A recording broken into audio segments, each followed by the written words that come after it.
বাংলা সাহিত্যের জগতে রুদ্রশঙ্কর কৌল চরিত্রটি এক অভিনব সৃষ্টি।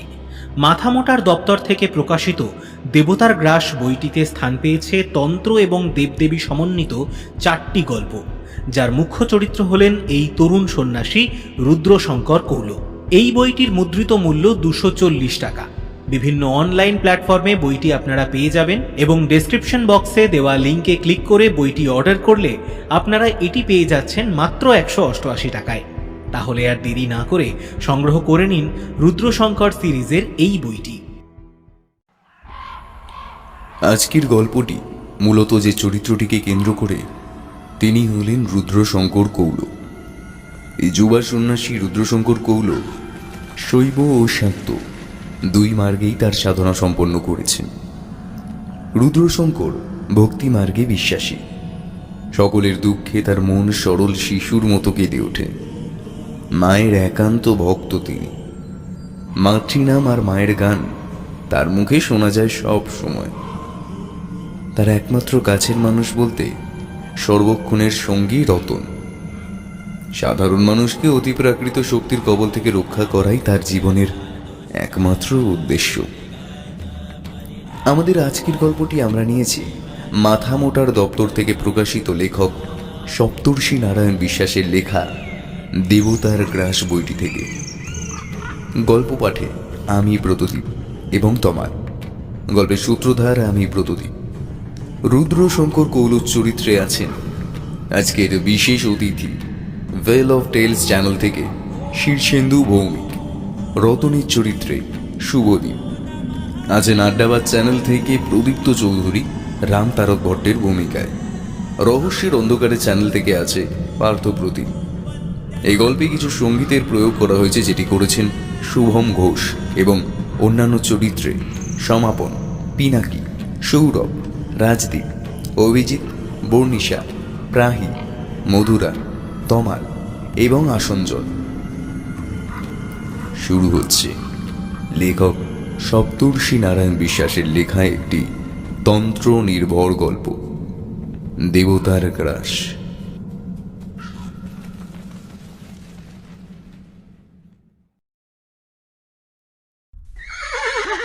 আমাকে দয়া করুন, আমাকে দয়া করুন, এমন অনাচার করবেন না হুজুর, ধর্মে সইবে না।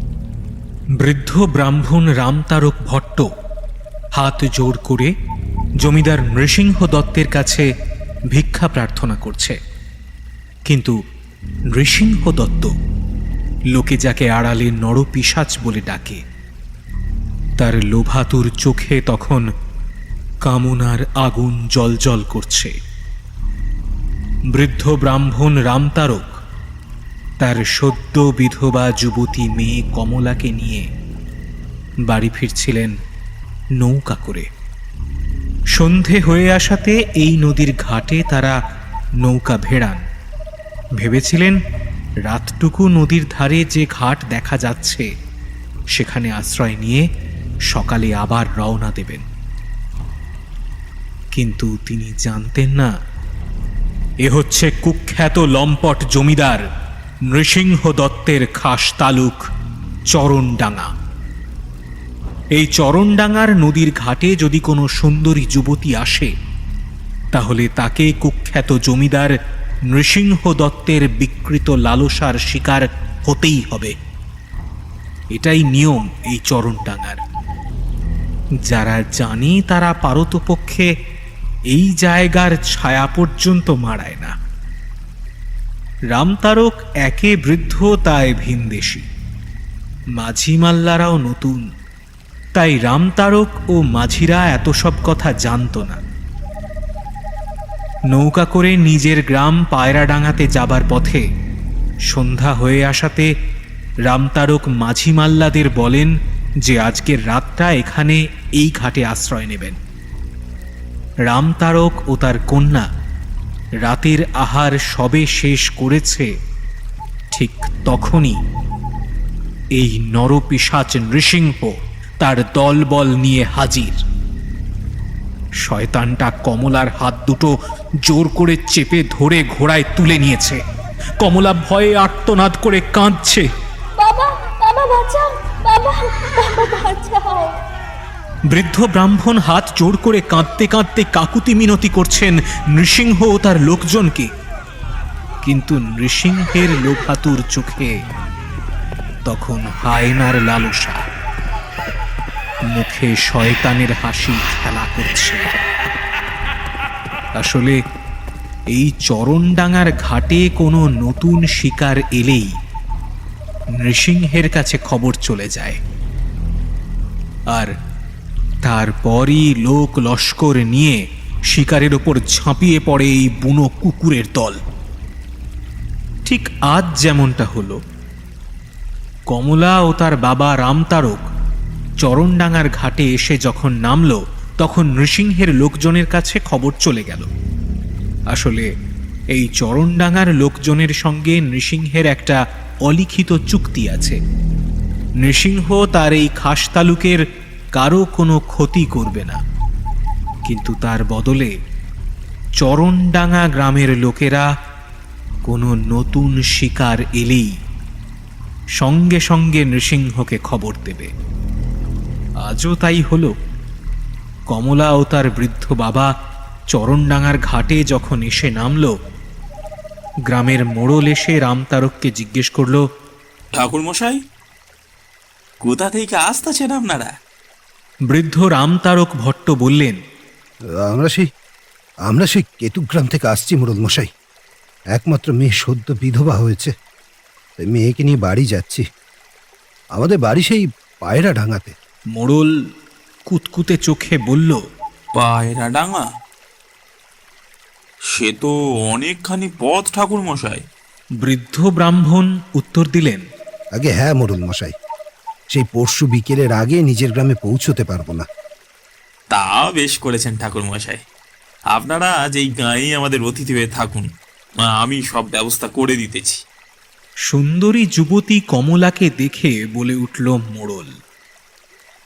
বৃদ্ধ অস্ফুট স্বরে বলে উঠলেন, সবই আমার অদৃষ্ট মোড়ল মশাই। কেতুগ্রামের ব্রজমোহন তর্কালঙ্কারের ছোট ছেলে হরলালের সাথে আমার একমাত্র মেয়ে কমলার বিবাহ হয়েছিল। সংস্কৃত ও ফার্সি ভাষায় জামাইয়ের বিশেষ ব্যুৎপত্তি ছিল। হরলালের টোলে সংস্কৃত ফার্সি শেখার জন্য দূর দূরান্ত থেকে শিক্ষার্থীরা আসত। কোথা থেকে কি যে হলো! মাত্র 4 দিনের সান্নিপাতিক জ্বরে হরলাল আমাদের সকলকে ছেড়ে চলে গেল। এত ভালো মেয়ে আমার, আর তারই কিনা আজ এই অবস্থা। বৃদ্ধ ব্রাহ্মণ ধুতির খুঁটে চোখের জল মুছতে লাগলেন। আহা, কি আর করবেন বলুন ঠাকুর মশাই? ওই যে শাস্ত্রে আছে না, নিয়তির লিখন কেউ খণ্ডাতে পারে না। মোড়ল জবাব দিল, আপনারা ওই চালাঘরটায়, ওই চালাঘরটায় আজকে বিশ্রাম করুন। আপনাদের রাতের আহারের সব ব্যবস্থা আমরা করে দিচ্ছি। মোড়ল বলল বৃদ্ধকে, আবার এসব কেন? আমরা বাপ বেটিতে চিড়ে গুড় খেয়ে রাতটা কাটিয়ে দেব, আর মাঝি মাল্লারা তো নৌকায় রান্না করছেই। ব্রাহ্মণ উত্তর দিল, না না ঠাকুর মশাই, আপনারা হলেন আমাদের গায়ের অতিথি, তাই আবার ব্রাহ্মণ, তাই কি হয়? এই বলে মোড়ল কয়েকজন গ্রামের লোককে নির্দেশ দিল ঠাকুর মশাইদের সব ব্যবস্থা করতে। আর হরেন নাপিতকে আড়ালে ডেকে মোড়ল বলল, হরেন, রাজা বাবুরে খবর দে, বলবি নতুন শিকার এইছে।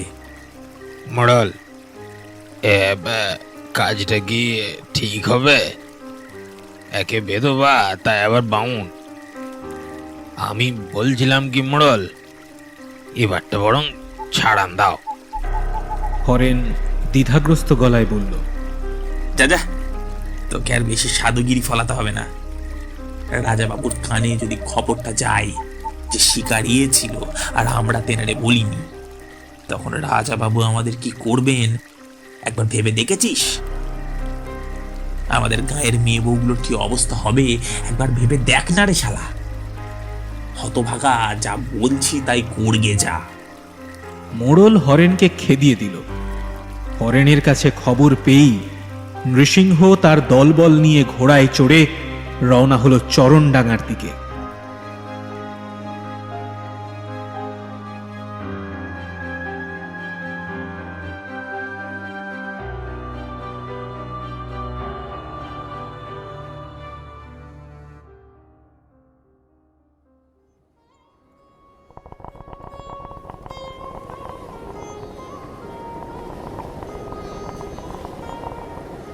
কি হলো রতন?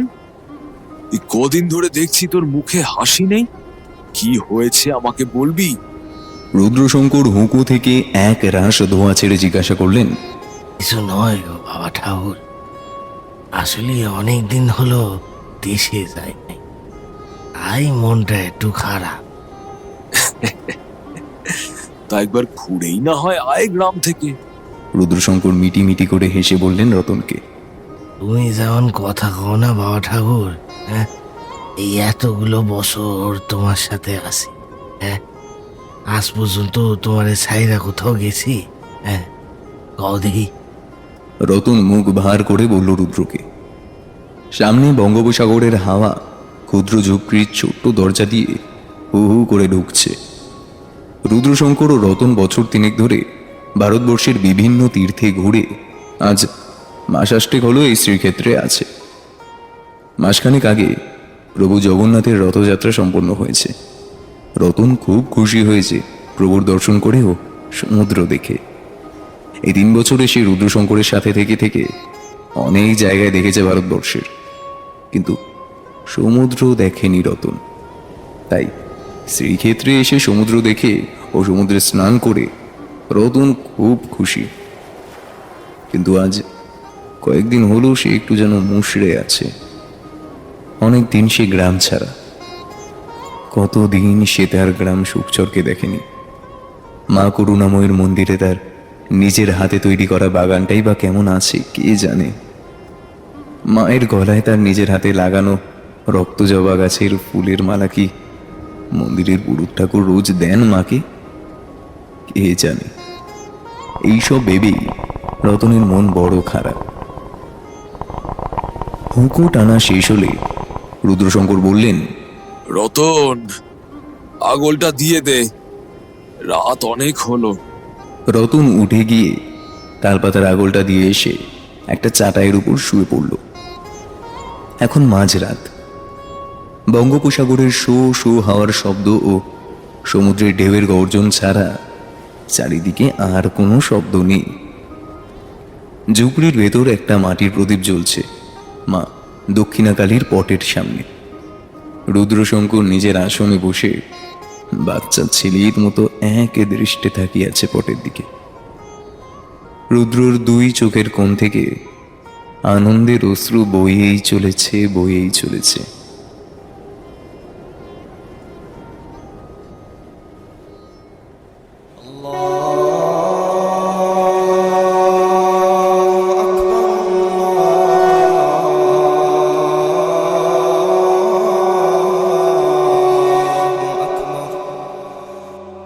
সন্ধেবেলায় নতুন গ্রামের প্রত্যেক গৃহস্থের উঠোনে তুলসী মঞ্চে শাঁখ বেজেছে।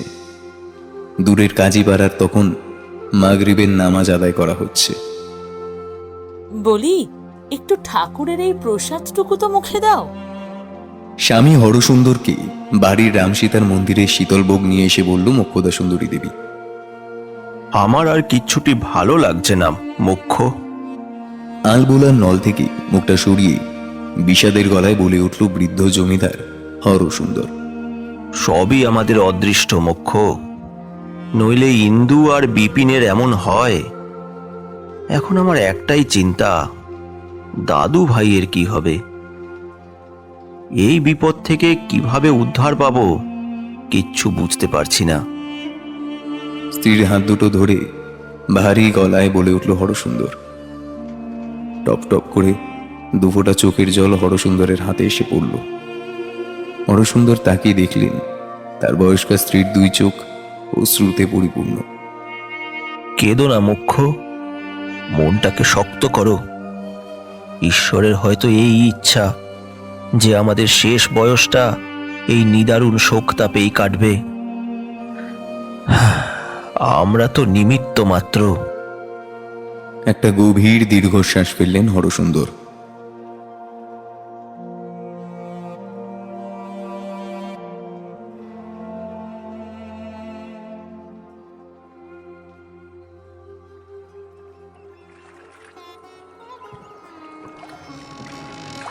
সত্যি তোমারে বোঝা বড় দায় গো বাবা ঠাকুর, তোমারে বোঝা বড় দায়। নৌকার গলুইতে পোটলাপুটি রাখতে রাখতে হেসে বলল রতন।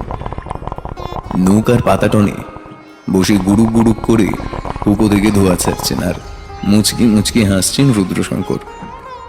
মাস তিনেক হল রুদ্র ও রতন পদব্রজের শ্রীক্ষেত্রে ছেড়ে কাল সন্ধ্যায় গোয়ালন্দ স্টিমার ঘাটে এসেছে। আজ সকালে একটা নৌকা ভাড়া করে দুজনে সুকচরের দিকে যাত্রা করেছে। নৌকায় প্রায় 2 দিন লাগবে সুকচরে পৌঁছাতে। বুড়ো মাঝি আর তার ছেলে নৌকা বইছে।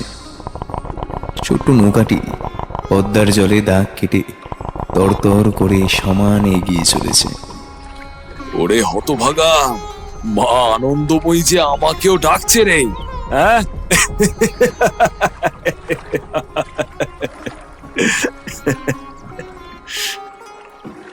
আজ সকাল থেকেই আকাশ মেঘলা।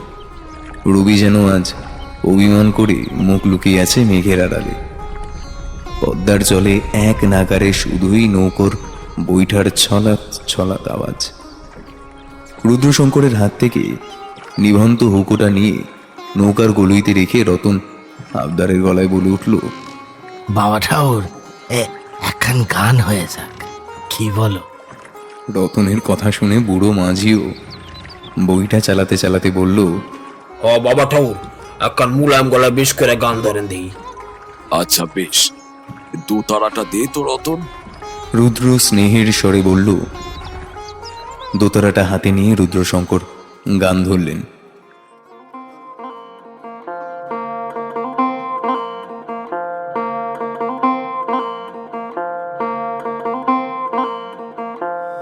নতুন রূপে নতুন দেশে শ্যামা মাহে দেখো এসে, নতুন রূপে নতুন দেশে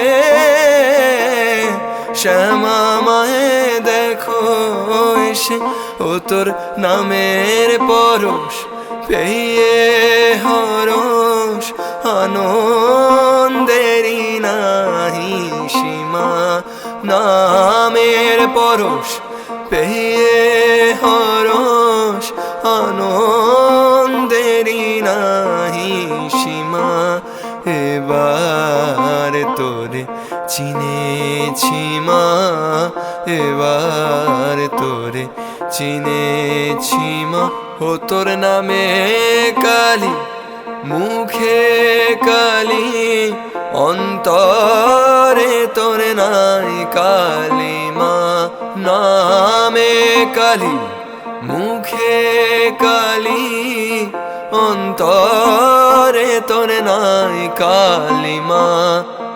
এবার তোরে চিনেছি মা, এবার তোরে চিনেছি মা।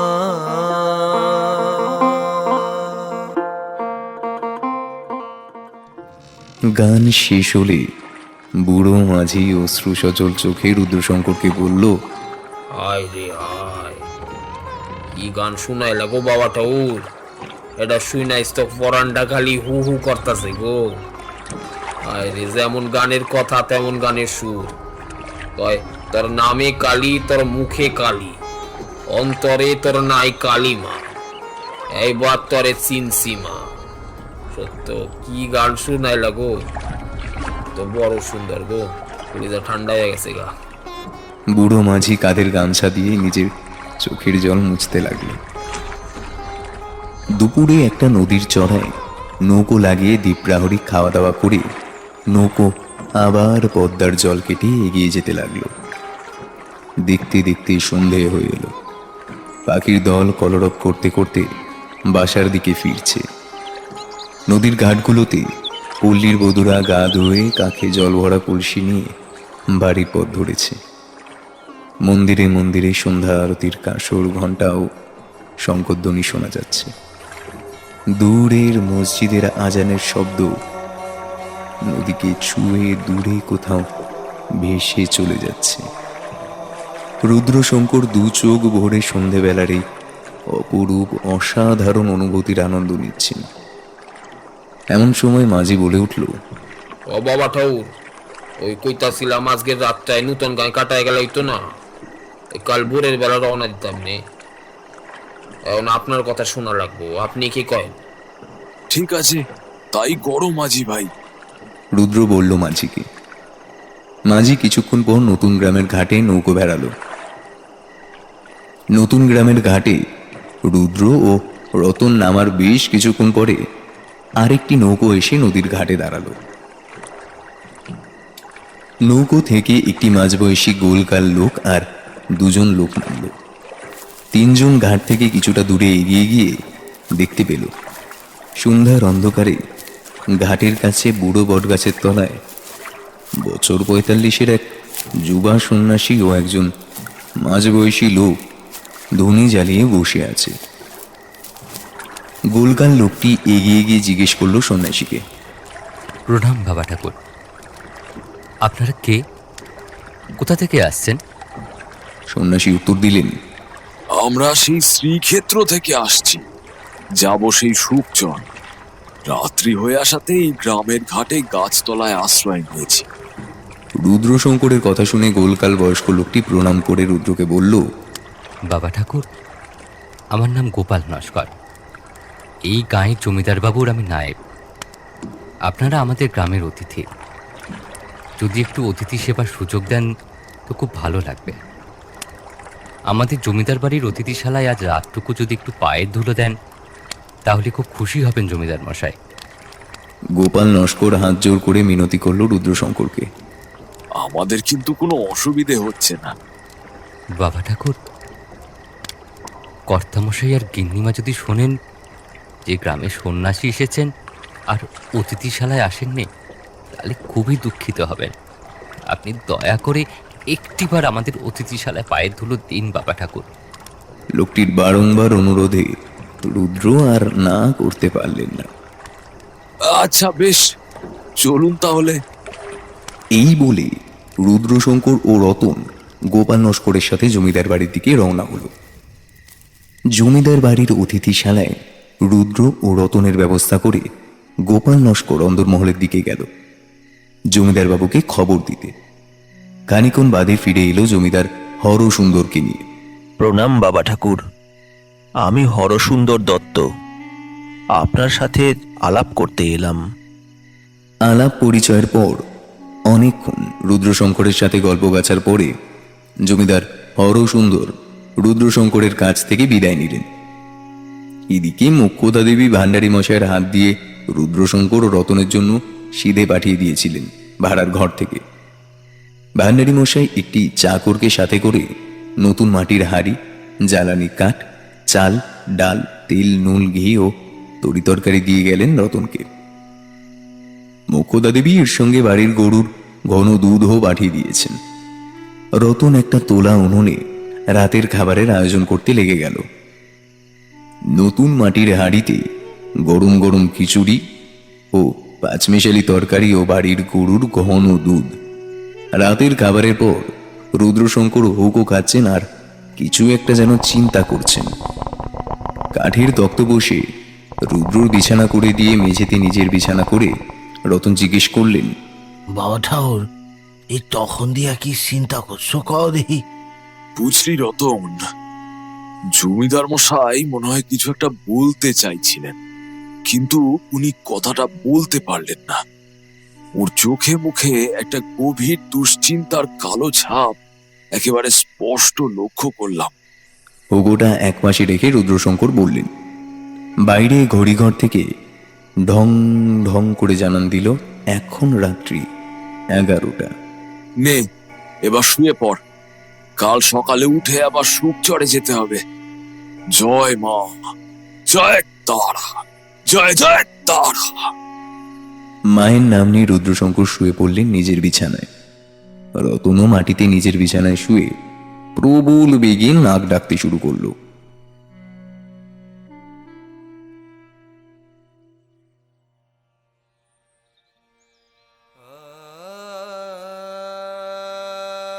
দিবাকরের প্রথম আলো জমিদার বাড়ির রাম সীতার মন্দিরের চৌকাঠ স্পর্শ করে যেন মর্যাদা পুরুষোত্তমের কাছে অনুমতি চাইছে, যেন তার আলো জগৎ সংসারে বিলিয়ে দিতে পারে। গাছে গাছে পাখির দল নিজেদের মধ্যে কিচিরমিচির শব্দ করছে। প্রজাপতি ও মৌমাছির দল প্রতিদিনের মতো ফুলের উপরে উড়ে বেড়াচ্ছে। ভোরের মনোরম ঠান্ডা বাতাস বইছে চরাচরে। মন্দিরে বৃদ্ধ পুরুতমশাই রাম সীতাকে শয়ন থেকে তুলে রূপোর সিংহাসনে বসিয়ে নিত্য পূজার জোগাড় করছেন। রুদ্রশঙ্কর এই ভোরবেলায় রাম সীতার শ্বেতপাথরের মন্দিরের চাতালে বসে নিজের সুরেলা কণ্ঠে গান ধরেছেন। ভাববিহ্বলে রুদ্রশঙ্করের দুই চোখ বন্ধ, কিন্তু রাম নামের আনন্দের অশ্রু তার দুই নয়ন দিয়ে বয়ে চলেছে। এই ভোরবেলায় এত সুমিষ্ট মধুর তানে কে গান করছে? মোক্ষদা সুন্দরী দেবী নিজের ঘরের জানলা দিয়ে দেখলেন এক অনিন্দ কান্তি সুন্দর সন্ন্যাসী বাড়ির মন্দিরের চাতারে বসে তন্ময় হয়ে গান করছেন। সন্ন্যাসীর চোখে মুখে যেন এক ঐশ্বরিক দ্যুতি খেলা করছে। উনি কে গো? মোক্ষদা দেবী স্বামী হরসুন্দরকে জিজ্ঞেস করলেন। মোক্ষদা সুন্দরী দেবী রুদ্রশঙ্করকে দেখেননি। একজন সাধু অতিথিশালায় এসেছেন শুনে উনি প্রতিবারের মতো ভান্ডারী মশাইয়ের হাত দিয়ে কাল রাতে সিধে পাঠিয়ে দিয়েছিলেন অতিথিশালায়। আরে ইনি তো কাল এসেছেন আমাদের অতিথিশালায়। কাল সন্ধ্যায় সন্ন্যাসীর সাথে কথা বলে বুঝলাম ইনি অন্য সাধুদের মতো না। হরসুন্দর বললেন স্ত্রীকে। সকাল 8টা নাগাদ নায়েব গোপাল নস্কর অতিথিশালায় এসে রুদ্রশঙ্করকে নমস্কার করে বলল, বাবা ঠাকুর, গিন্নিমা বলে পাঠালেন যে আপনারা আজ দুপুরে আহার সম্পন্ন করে তবেই যাবেন। গিন্নিমা নিজের হাতে সব ব্যবস্থা করেছেন। কাল অনেক রাত হয়ে যাবার ফলে গিন্নিমা সেরকম কিছু ব্যবস্থা করে উঠতে পারেননি। তাই আজ সকাল হতে না হতেই গিন্নিমা আমাকে পাঠালেন আপনার কাছে। কিন্তু আমরা তো ভাবছিলাম যে আজ সকাল সকালই রওনা দেব সুখচরের উদ্দেশ্যে। তবে মা যখন বলেছে, ছেলে আর যায় কি করে। ঠিক আছে, আমরা না হয় দুপুরের আহারের পরেই রওনা দেব। রুদ্র হাসি মুখে বললেন। গোপাল রুদ্রকে প্রণাম জানিয়ে অন্দরমহলে চলে গেল। ঘণ্টাখানেক পরে ভান্ডারী মশাই এসে রুদ্রকে বলল, বাবা ঠাকুর, ওই মা জননী আমরা একটু পাঠালেন। ওই আপনাদের জন্য ওই ভেতর বাড়িতে একটু জলযোগের আয়োজন করা হয়েছে। ওই আপনারা দুজনে একটু আমার সাথে আসুন দয়া করে। ভান্ডারী মশাইয়ের সাথে রুদ্র ও রতন ভেতর বাড়িতে চলে গেল। হরসুন্দর ও মোক্ষদা রুদ্রশঙ্করকে দেখে জোর হাতে প্রণাম করে বলল, আসুন বাবা আসুন, আমরা আপনাদের অপেক্ষাতেই ছিলাম। এই বলে মোক্ষদা দেবী মা অন্নপূর্ণার মতো নিজের হাতে রুদ্রশঙ্কর ও রতনকে নকশা করা আসনে বসিয়ে কাঁসার থালায় লুচি, তরকারি, বেগুন ভাজা ও পাতখির সহযোগে জলযোগ করালেন। ভেতর বাড়িতে জলযোগ সারার পর জমিদার হরসুন্দরের বৈঠকখানায় রুদ্রশঙ্কর তামাক খেতে খেতে বললেন, জমিদার মশাই, যদি আপনার আপত্তি না থাকে তাহলে আপনি স্বচ্ছন্দে আপনার মনোকষ্টের কথা আমার কাছে খুলে বলতে পারেন। জমিদার হরসুন্দর রুদ্রর কথা শুনে চমকে উঠে তাকিয়ে দেখলেন রুদ্রশঙ্কর তার দিকে তাকিয়ে মিটি মিটি হাসছে। বাবা ঠাকুর, আপনি কেমন করে জানলেন যে আমি প্রবল মনোকষ্টে আছি? অবাক হয়ে জিজ্ঞেস করলেন জমিদার হরসুন্দর বাবু। কাল রাতে যখন আপনি আমার কাছে এসেছিলেন তখনই আমি লক্ষ্য করেছিলাম আপনার হাসি মুখের পিছনে একটা কষ্টের ছাপ ফুটে উঠেছে, যেটাকে আপনি আপনার হাসি দিয়ে চেপে রাখতে চাইছেন। রুদ্র উত্তর দিলেন, সবই আমার অদৃষ্ট বাবা ঠাকুর। একটা দীর্ঘশ্বাস ফেললেন হরসুন্দর। তারপর তিনি রুদ্রশঙ্করকে বলতে শুরু করলেন, আমার এক পূর্বপুরুষ জমিদার নৃসিংহ দত্তের অত্যাচারে এই দত্ত পরিবারের উপর এক ভয়ানক অভিশাপ নেমে আসে। নৃশংস, অত্যাচারী ও নারীলোলুপ নৃসিংহ দত্তের অত্যাচারে আশেপাশের গ্রামগুলোতে ত্রাহি ত্রাহি রব উঠেছিল। যে যুবতী সুন্দরী মেয়েকে পছন্দ হতো নৃসিংহের, সেই মেয়েরই স্থান হতো তার বাগান বাড়িতে। আমোদ ফুর্তি মিটে গেলে সেই সব হতভাগিনীদের তাদের পরিবার আর ফিরিয়ে নিত না। তখন তাদের স্থান হতো কোনো পতিতালয়ে, আর না হলে তারা আত্মহত্যা করে নিজেদের জ্বালা যন্ত্রণার অবসান করত। নৃসিংহ দত্তের এই রকম অত্যাচার ও অনাচারের মাঝে এক সন্ধেতে গরিব বিধবা মেয়ে কমলা তার বৃদ্ধ বাবার সাথে আমাদের গ্রামে আসে। গ্রামের লোকজনের কাছে খবর পেয়ে যথারীতি নৃসিংহ দত্ত রাতের অন্ধকারে কমলাকে তুলে নিয়ে যায় তার বাগান বাড়িতে। কিন্তু কমলা বাগান বাড়ির ছাদ থেকে নিজের সম্ভ্রম রক্ষার জন্য ঝাঁপ দেয়। কমলা ছিল 2 মাসের পোয়াতি। ঝাঁপ দেওয়ার ফলে কমলা ও তার গর্ভস্থ শিশুর মৃত্যু হয়। আর তার বৃদ্ধ বাবার কি হয়? এতদূর শুনে রুদ্র প্রশ্ন করলেন। শুনেছিলাম সেই বৃদ্ধ তার মেয়ের অন্তিম সৎকার করে চলে গিয়েছিলেন। এসব ঘটনা প্রায় 7-8 পুরুষ আগের ঘটনা। আমি যেটুকু পারিবারিক সূত্রে জানি সেইটুকু আপনাকে বললাম। হরসুন্দরবাবু একটা দীর্ঘশ্বাস ছেড়ে বললেন, আপনার মনোকষ্টের সাথে এই ঘটনার কি সম্পর্ক? রুদ্রশঙ্কর জিজ্ঞেস করলেন। হরসুন্দর আবার বলতে শুরু করলেন, এই ঘটনার 12 বছর পর নৃসিংহ দত্তের গায়ে ভয়ানক কুষ্ঠরোগ হয়। সবাই তখন সেই রোগের ছোঁয়াচ থেকে বাঁচতে নৃসিংহকে বাগান বাড়িতে পাঠিয়ে দেয়। রোগের এতটাই বাড়াবাড়ি হয়েছিল যে নৃসিংহ দত্তের সারা শরীরে বিষাক্ত ঘা ও পুঁজে ছেয়ে গিয়েছিল। ঘা ও পুঁজে শরীরের অঙ্গ প্রত্যঙ্গে পচন ধরে, গলে গলে পড়ে যায়। নৃসিংহ দত্ত ব্যথা যন্ত্রণায় উন্মাদ হয়ে শেষে নিজের গলায় দড়ি দিয়ে আত্মহত্যা করে। নৃসিংহের শ্রাদ্ধের কাজের আগের দিন নৃসিংহ দত্তের স্ত্রী ও একমাত্র ছেলে নদীতে স্নান ও ঘাট কাজের ক্রিয়াকর্ম করতে গিয়ে জলে ডুবে মারা যায় এবং নৃসিংহ দত্তের বংশও লোপ পায়। নৃসিংহের মৃত্যুর পর তার ছোট ভাই রমেন্দ্র দত্ত জমিদারি পান। আমরা হচ্ছি সেই ছোট ভাইয়ের বংশধর। জমিদারি পেলেও আমাদের বংশ এক অভিশপ্ত বংশে পরিণত হয়। নৃসিংহ দত্তের ছোট ভাই রমেন্দ্রের 4 পুত্র ও 2টি কন্যা সন্তান ছিল। কিন্তু জমিদারি লাভের কয়েক বছর পর মধ্যেই পরপর অস্বাভাবিক মৃত্যুতে রমেন্দ্র 3 ছেলে ও স্ত্রী মারা যায়। রমেন্দ্র তখন অসহায় পাগল পাগল অবস্থা। তখন এক সিদ্ধ সাধুর সন্ধান পান রমেন্দ্র। তার কাছে গিয়ে রমেন্দ্র নিজের পরিবারের এই দুর্দশা খুলে বলেন। সবকিছু শুনে তখন সেই সাধু বলেন, নৃসিংহের পাপের শাস্তি তার পরিবারের লোকজনের ওপরে অভিশাপ হিসাবে দেখা দিয়েছে। এই ভয়ঙ্কর অভিশাপকে এভাবে দত্ত বংশকে বংশ পরম্পরায় বয়ে নিয়ে যেতেই হবে। এর থেকে মুক্তির কোনো উপায় নেই। কোনো সাধকই এই অভিশাপ থেকে দত্ত বংশকে বাঁচাতে পারবেন না। রমেন্দ্রর অনেক কাকুতি মিনতির পর সেই সিদ্ধ সাধুর করুণা হয়। তিনি রমেন্দ্রকে বলেন, তবে হ্যাঁ, একটা উপায় আছে। যদি রমেন্দ্র নিজের পৈতৃক বাস্তুভিটা ছেড়ে অন্য কোথাও বসবাস করে, তখন সেই নতুন ভিটায় সাধু এক বিশেষ যজ্ঞ করে এইটুকু উপায় করে দিতে পারেন যে এবার থেকে এই বংশের শুধুমাত্র প্রথম পুত্র সন্তানের ও তার মায়ের অকাল মৃত্যু ঘটবে। বাকি পুত্র সন্তানদের কোনো ক্ষতি হবে না। এর চাইতে বেশি আর কিছুই তিনি করে উঠতে পারবেন না। রমেন্দ্র সেই সাধুর কথা শুনে সপরিবারে নিজের পৈতৃক ভিটে চরণডাঙ্গা ত্যাগ করে এই নতুন গ্রামে বসতি স্থাপন করেন। রমেন্দ্রর সাথে চরণডাঙ্গার সমস্ত লোকজনও এই নতুন গ্রামে চলে আসে এবং এখানেই বসতি স্থাপন করে।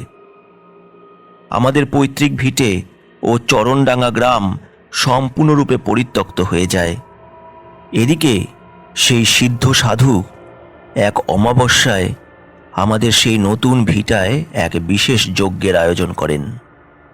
এই যজ্ঞের ফলে আমাদের বংশে অন্য পুত্র সন্তানেরা বেঁচে গেলেও আজ পর্যন্ত বংশের প্রথম স্ত্রী এবং প্রথম পুত্র সন্তান 10 বছরের বেশি বাঁচেনি। আমাদের পরিবারে তাই সবসময় একের অধিক পুত্র সন্তানের জন্মের জন্য সবাইকেই দ্বিতীয়বার বিবাহ করতে হয়েছে। আমারও প্রথম পক্ষের স্ত্রী পুত্র আগুনে পুড়ে মারা যায়। মোক্ষদা আমার দ্বিতীয় পক্ষের স্ত্রী। আমারও মোক্ষদার একমাত্র পুত্র বিপিন ও তার স্ত্রী ইন্দু বছর 2 আগে নৌকা করে বাপের বাড়ি থেকে ফেরার পথে নদীতে তুমুল ঝড় ওঠে। সেই ঝড়ে নৌকা ডুবে বিপিন ও ইন্দু মারা যায়। আমাদের এই 2 বৃদ্ধ বৃদ্ধার এখন একমাত্র অবলম্বন হলো আমাদের নাতি অমল। সেই অমল আর কয়েকদিন পরেই 10 বছরে পড়বে। এদিকে বিপিনও জেদ করে আর দ্বিতীয় বিবাহ করেনি। বৃদ্ধ জমিদার হরসুন্দর দত্তের 2 চোখ দিয়ে টপ টপ করে জল ঝরতে লাগলো। আপনি এত উতলা হবেন না, আমি দেখছি কিছু করা যায় কিনা। রুদ্রশঙ্কর মিষ্ট স্বরে বললেন হরসুন্দরকে, আপনি সত্যি বলছেন বাবা ঠাকুর? ডুবন্ত মানুষ যেমন জলে ভাসা কাঠকে আঁকড়ে ধরে, হরসুন্দর দত্ত ঠিক তেমন করেই রুদ্রশঙ্করের হাত দুটো আঁকড়ে ধরল। একটা মিষ্টি হাসি হেসে রুদ্র বললেন, দেখি মায়ের কি ইচ্ছে। এই বলে মায়ের নাম নিলেন রুদ্রশঙ্কর। জয় তারা, জয় জয় তারা। রাতের নিকষ কালো অন্ধকারে এক শ্মশানের মধ্যে ধুনি জ্বালিয়ে এক বয়স্ক কাপালিক বসে আছে। পরনে কালো রঙের পোশাক, গলায় নরমুণ্ডের ও আরো বিভিন্ন ধরনের মালা ঝুলছে। মাথার জটাগুলো পাকা তেঁতুলের মতো ঘাড় ছাপিয়ে কোমর পর্যন্ত নেমে এসেছে। এক গৌরবর্ণের যুবক হাত জোড় করে বসে আছে কাপালিকের সামনে। যুবকের বয়স 20 কি 21। খালি গায়ে তার সাদা ধবধবে যজ্ঞোপবীত দেখা যাচ্ছে। চারিদিক নিস্তব্ধ। মাঝে মাঝে শেয়ালের ডাক ও শকুনের কান্না রাতের এই স্তব্ধতাকে যেন ছিঁড়ে ছিঁড়ে খাচ্ছে। দূরে নদীর পাড়ে একটা চিতা জ্বলছে। তার কাঠ ফাটার চড়চড় আওয়াজ ও হাড় ফাটার শব্দ ভেসে বেড়াচ্ছে চারিদিকে।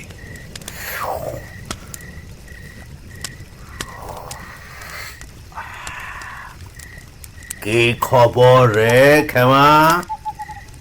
গাঁজার কলকেতে একটা বড় টান দিয়ে বলল কাপালি।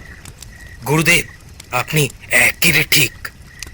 ঠিক আছে রে ছোড়া, তোকে আমি দেবীর মারণ যজ্ঞ শেখাবো। এই সাধনা কিন্তু বড়ই কঠিন। অনেক কঠিন পথ তোকে অতিক্রম করতে হবে, বুঝলি? দেবীর কৃপা হলে তবেই তুই তোর কাজে সফল হবি।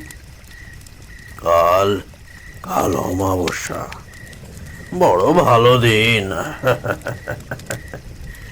কালই তোকে দেবীর সাধনায় আমি দীক্ষিত করব। এই বলে কাপালিক উদাত্ত কণ্ঠে বলে উঠলেন, জয় মা, জয় জয় দেবী। সামনে বসা যুবকটিও দেবীর উদ্দেশ্যে পরম ভক্তিতে নিজের 2 হাত কপালে ঠেকিয়ে প্রণাম করল।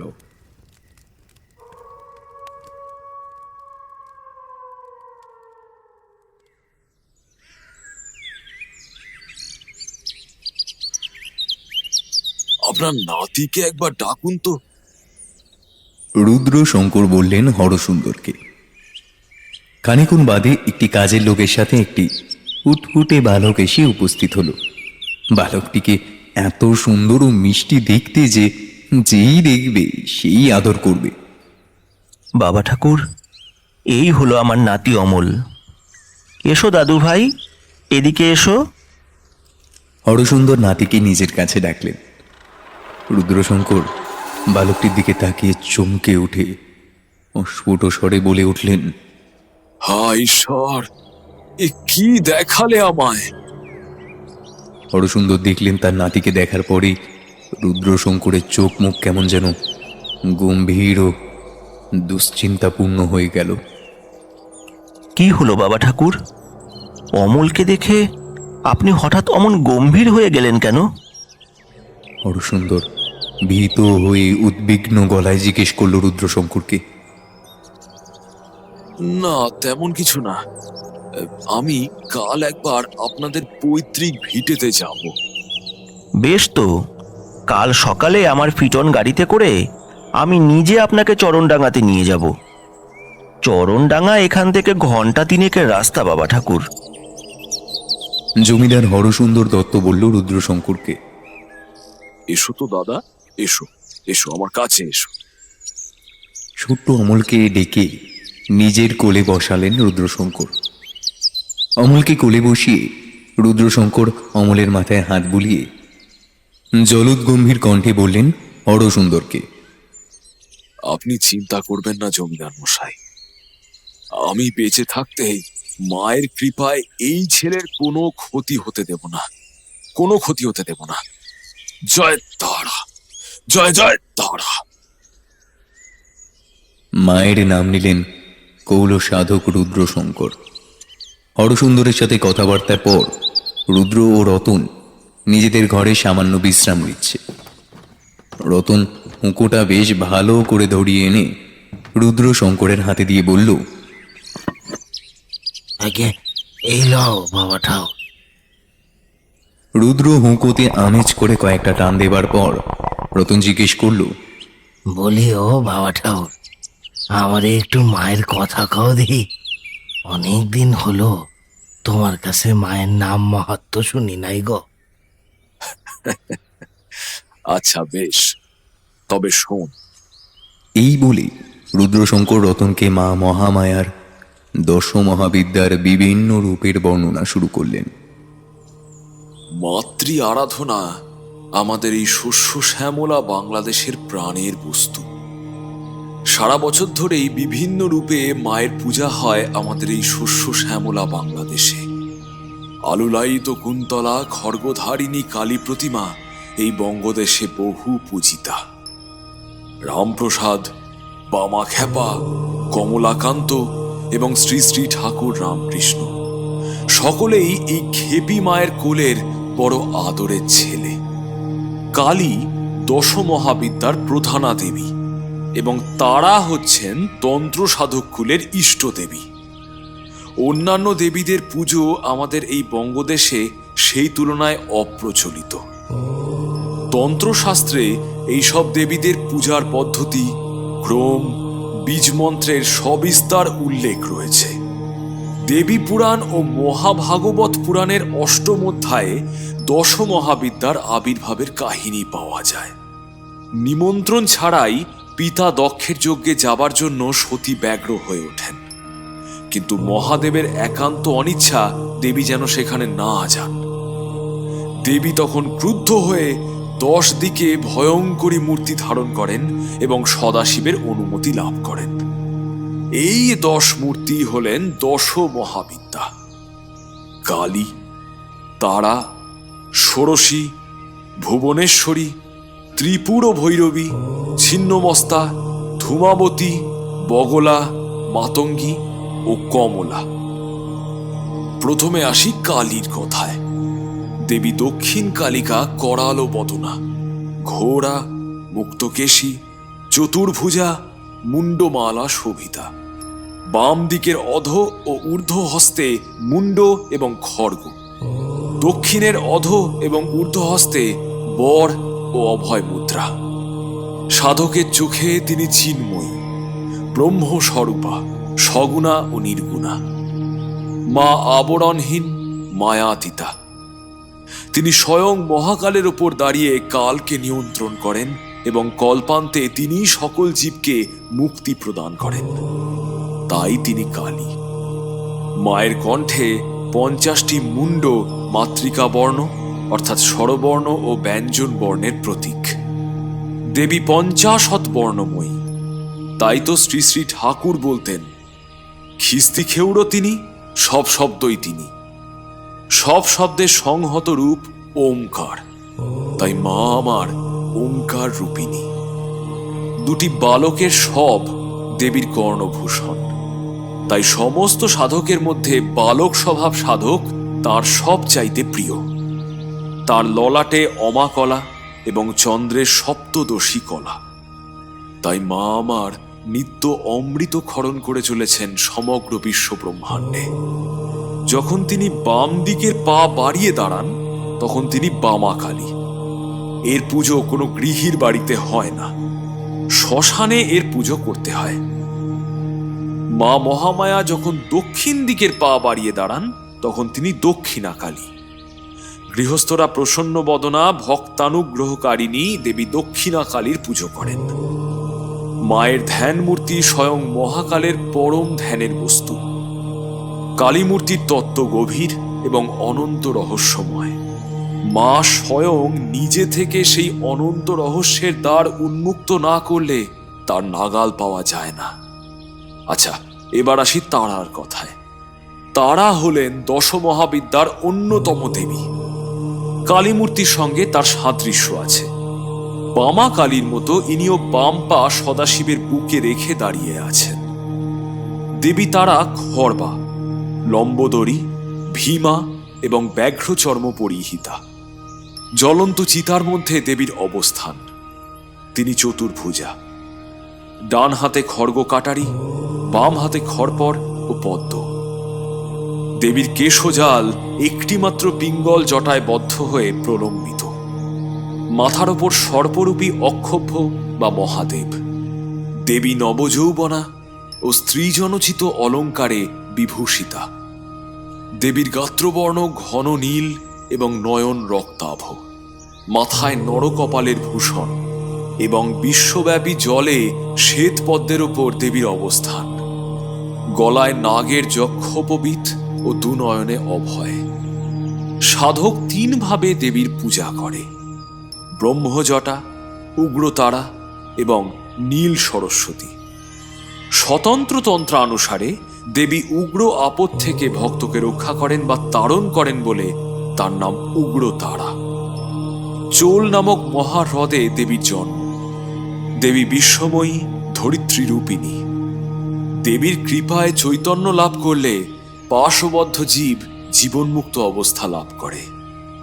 দেবী সাধককে কৃপা করলে সাধক সর্বশাস্ত্রে পারদর্শী হন। ষোড়শী বা ত্রিপুরেশ্বরী কালীর বিপরীত।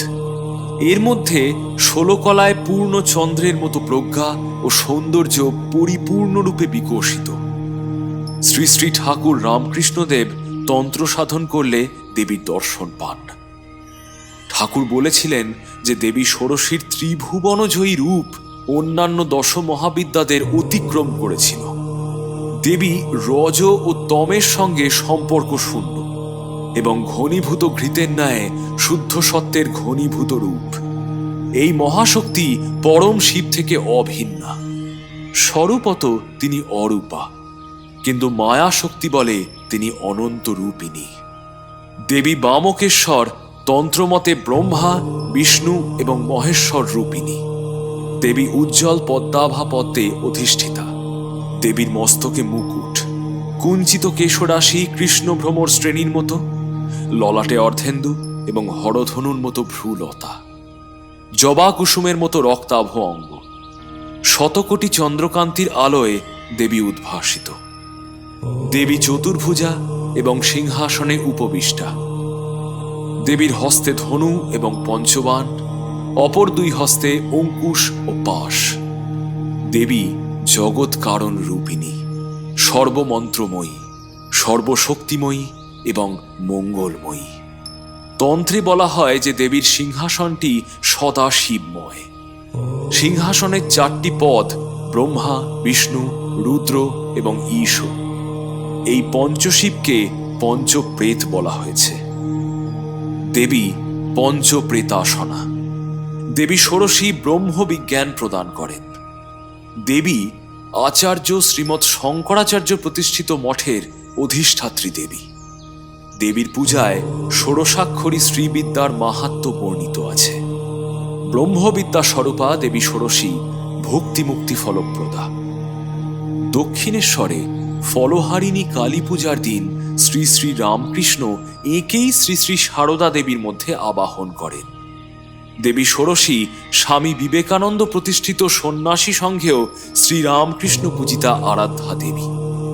দেবী ভুবনেশ্বরী হলেন শ্রী শ্রী চণ্ডী প্রদত্ত ধ্যান মন্ত্রে উদীয়মান সূর্যের মতো রক্তিমাভা। দেবী ভুবনেশ্বরী চন্দ্র কিরীট পরিহিতা, ত্রিনয়না ও সদা হাস্যমুখী। দেবীর বাম দিকের নিচের হাতে বড় মুদ্রা এবং অপর হাতে পাশ। ডান দিকের নিচের হাতে অভয় মুদ্রা এবং অপর হাতে অঙ্কুশ। ত্রিভুবনের ঈশ্বরী এই দেবী ভুবনেশ্বরী দেবতাদেরও পরম পূজ্যা। দেবী ভাগবতে বলা আছে যে অম্বরতলে আদ্যাশক্তির মূর্তিকে দর্শন করে ব্রহ্মা, বিষ্ণু ও মহেশ্বর সৃষ্টি, স্থিতি ও প্রলয়ের আদেশ পান। কিন্তু সমগ্র বিশ্ব তখন জলমগ্ন। দেবীর কৃপায় ত্রিদেব মহাসরস্বতী, মহালক্ষ্মী ও মহাকালীকে লাভ করেন। দেবী ভুবনেশ্বরী এই সমগ্র বিশ্বের নিয়ন্ত্রণ কর্ত্রী। পুরাণে দেবী ভুবনেশ্বরী শতাক্ষী, শাকম্ভরী এবং দুর্গমাসুরের হন্ত্রী রূপে বর্ণিত। দুর্গমাসুরের তপস্যায় সন্তুষ্ট হয়ে প্রজাপতি ব্রহ্মা দুর্গমাসুরকে বেদ প্রদান করেন। অসুরকে বেদ প্রদানের ফল হল ভয়াবহ। হোমের অভাবে সমগ্র দেবতারা আত্মগোপন করলেন পর্বত গুহায়। দেবতারা আত্মগোপন করার ফলে বিশ্ব সংসারে বৃষ্টি বন্ধ হয়ে যায়। খরায় জনজীবন বিপর্যস্ত এবং মৃত্যুমুখী। তখন সমগ্র দেবতারা মিলে মণিদ্বীপের অধিবাসিনী অনন্ত কোটি ব্রহ্মাণ্ড নায়িকাকে স্মরণ করলেন। তখন দেবী দুর্গমাসুরকে বধ করেন এবং সকল প্রাণীকুলের কষ্টে ও দুঃখে দেবীর নয়নে 9 রাত্রি ধরে মহাবর্ষণ হয়। পৃথিবী তখন আবার দেবীর কৃপায় শস্য শ্যামলা হল। সেই থেকে দেবীর শতাক্ষী ও শাকম্ভরী নাম হয়। দেবী ভুবনেশ্বরী করুণা ও ভালোবাসার মূর্তি।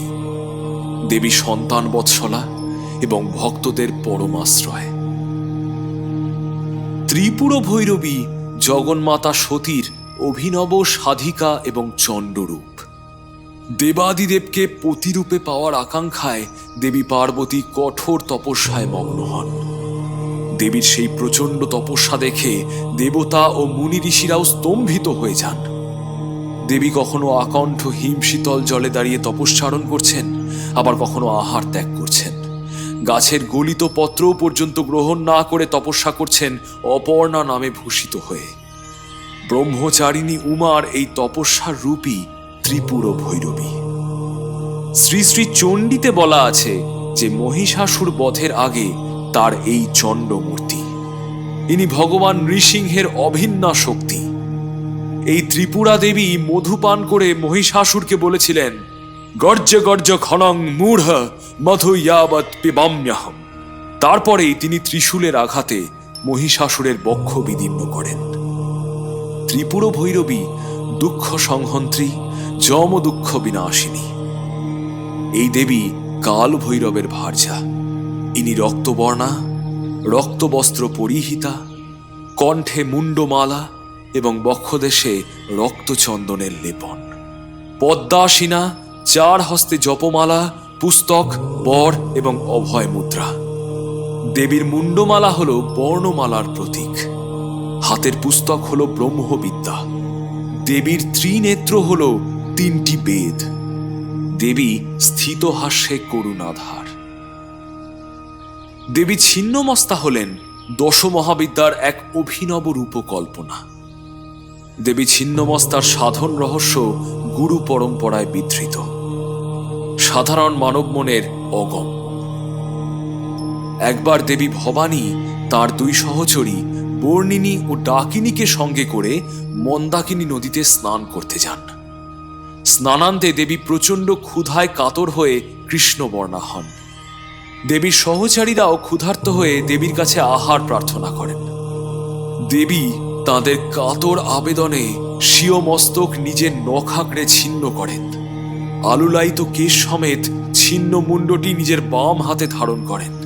দেবীর কণ্ঠ থেকে 3টি শোণিত ধারা নির্গত হয়ে তার 2 সহচরীর মুখে পড়তে লাগলো, আর মধ্য ধারাটি পড়ল দেবীর নিজের ছিন্ন মুণ্ডের অধরে। দেবী নিজ রুধির পানে তৃপ্ত হয়ে সঙ্গী সহ ফিরে গেলেন নিজের ধামে। দেবী ছিন্নমস্তা কোটি সূর্যের প্রভার মতো উজ্জ্বল। দেবীর আরেকটি নাম হলো প্রচণ্ড চণ্ডিকা। দেবীর মস্তক ছিন্ন হলেও তিনি মহাচৈতন্যময়ী, তিনি সদা ষোড়শ বর্ষিয়া। দেবীর দক্ষিণ হস্তে কর্তরী বা কাটারি, গলায় নাগক্ষোপবিদ। দেবী সর্বকাম ফলপ্রদা এবং এর আরাধনায় জীবের শিবত্ব লাভ হয়। একমাত্র নির্মম নিরহংকার সাধক দেবীর সাধনের অধিকারী। সাধক নিজ নাভিতে বিকশিত শ্বেত পদ্মের কোষে রক্তবর্ণের সূর্যমণ্ডলের ত্রিকোণে দেবীর ধ্যান করবেন। এই ত্রিকোণ হল সত্য, রজ ও তমের ত্রিপুণাত্মিকা প্রকৃতির প্রতীক। দেবী বগলামুখী, সিদ্ধবিদ্যা ও পীতাম্বরা বিদ্যা নামেও প্রসিদ্ধ।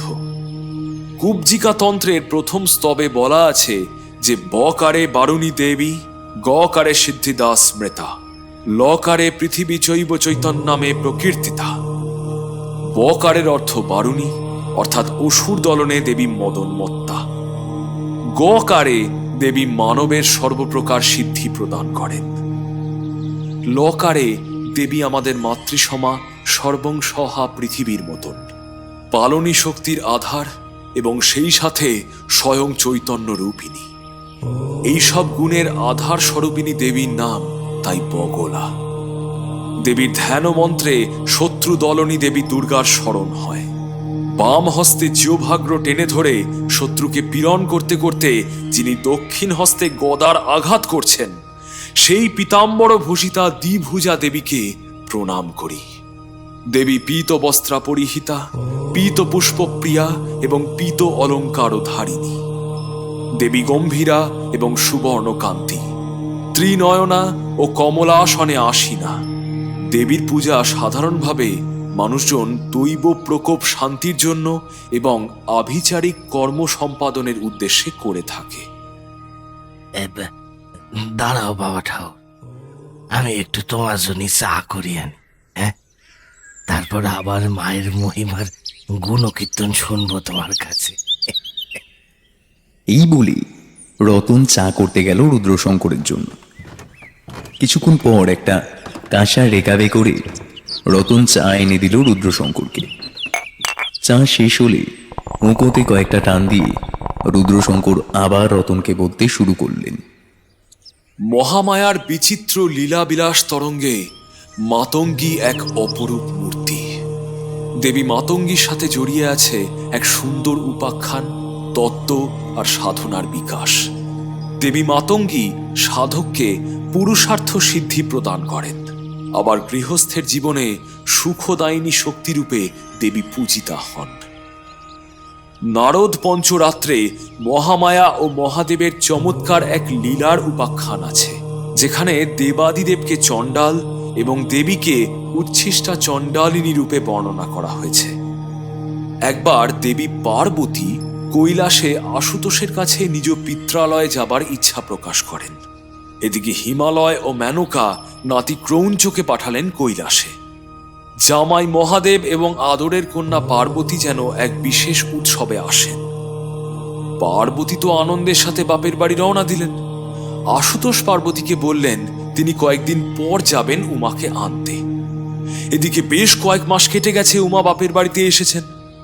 মহাদেব একদিন এক শঙ্খকারের বেশে শ্বশুর বাড়িতে এসে হাজির হলেন এবং অন্তঃপুরে সকল নারীদের কাছে শাখা বিক্রয় করলেন। কিন্তু যখন পার্বতী শঙ্খ পড়তে এলেন, তখন শঙ্খকার রূপী মহাদেব কিছুতেই রাজি হচ্ছিলেন না। অনেক বলার পর মহাদেব উমাকে বললেন যে তিনি দেবীকে শঙ্খ পড়াবেন, কিন্তু তার বদলে শঙ্খকার যা মূল্য চাইবেন উমা তা যেন তাকে দেন। উমা তখন শঙ্খকার রূপী উমা শঙ্করের শর্তে রাজি হয়ে গেলেন। উমা শঙ্কর তখন উমাকে শঙ্খ পরিয়ে এক অদ্ভুত মূল্য চাইলেন। তিনি দেবী পার্বতীকে বললেন, শীঘ্রং বরায়া মাং ভদ্রে নান্যত মমেপসিতম, অর্থাৎ আমাকে তুমি বরণ করো, এছাড়া অন্য কোনো মূল্যে আমার অভিলাষ নেই। উমা শঙ্করের অদ্ভুত প্রস্তাবে উমা তো প্রচন্ড রেগে গেছেন। একজন সামান্য শঙ্খকারের এত দূর স্পর্ধা যে সে শঙ্করের গৃহিণীকে এরকম প্রস্তাব দেয়। শঙ্খকারকে শাপ দেবার আগে উমা ধ্যানস্থ হলেন।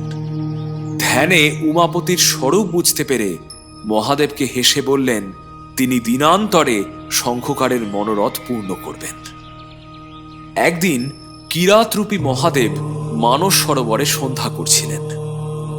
দেবী পার্বতী সঙ্গীদের নিয়ে সেখানে উপস্থিত হলেন চণ্ডালিনীর বেশে।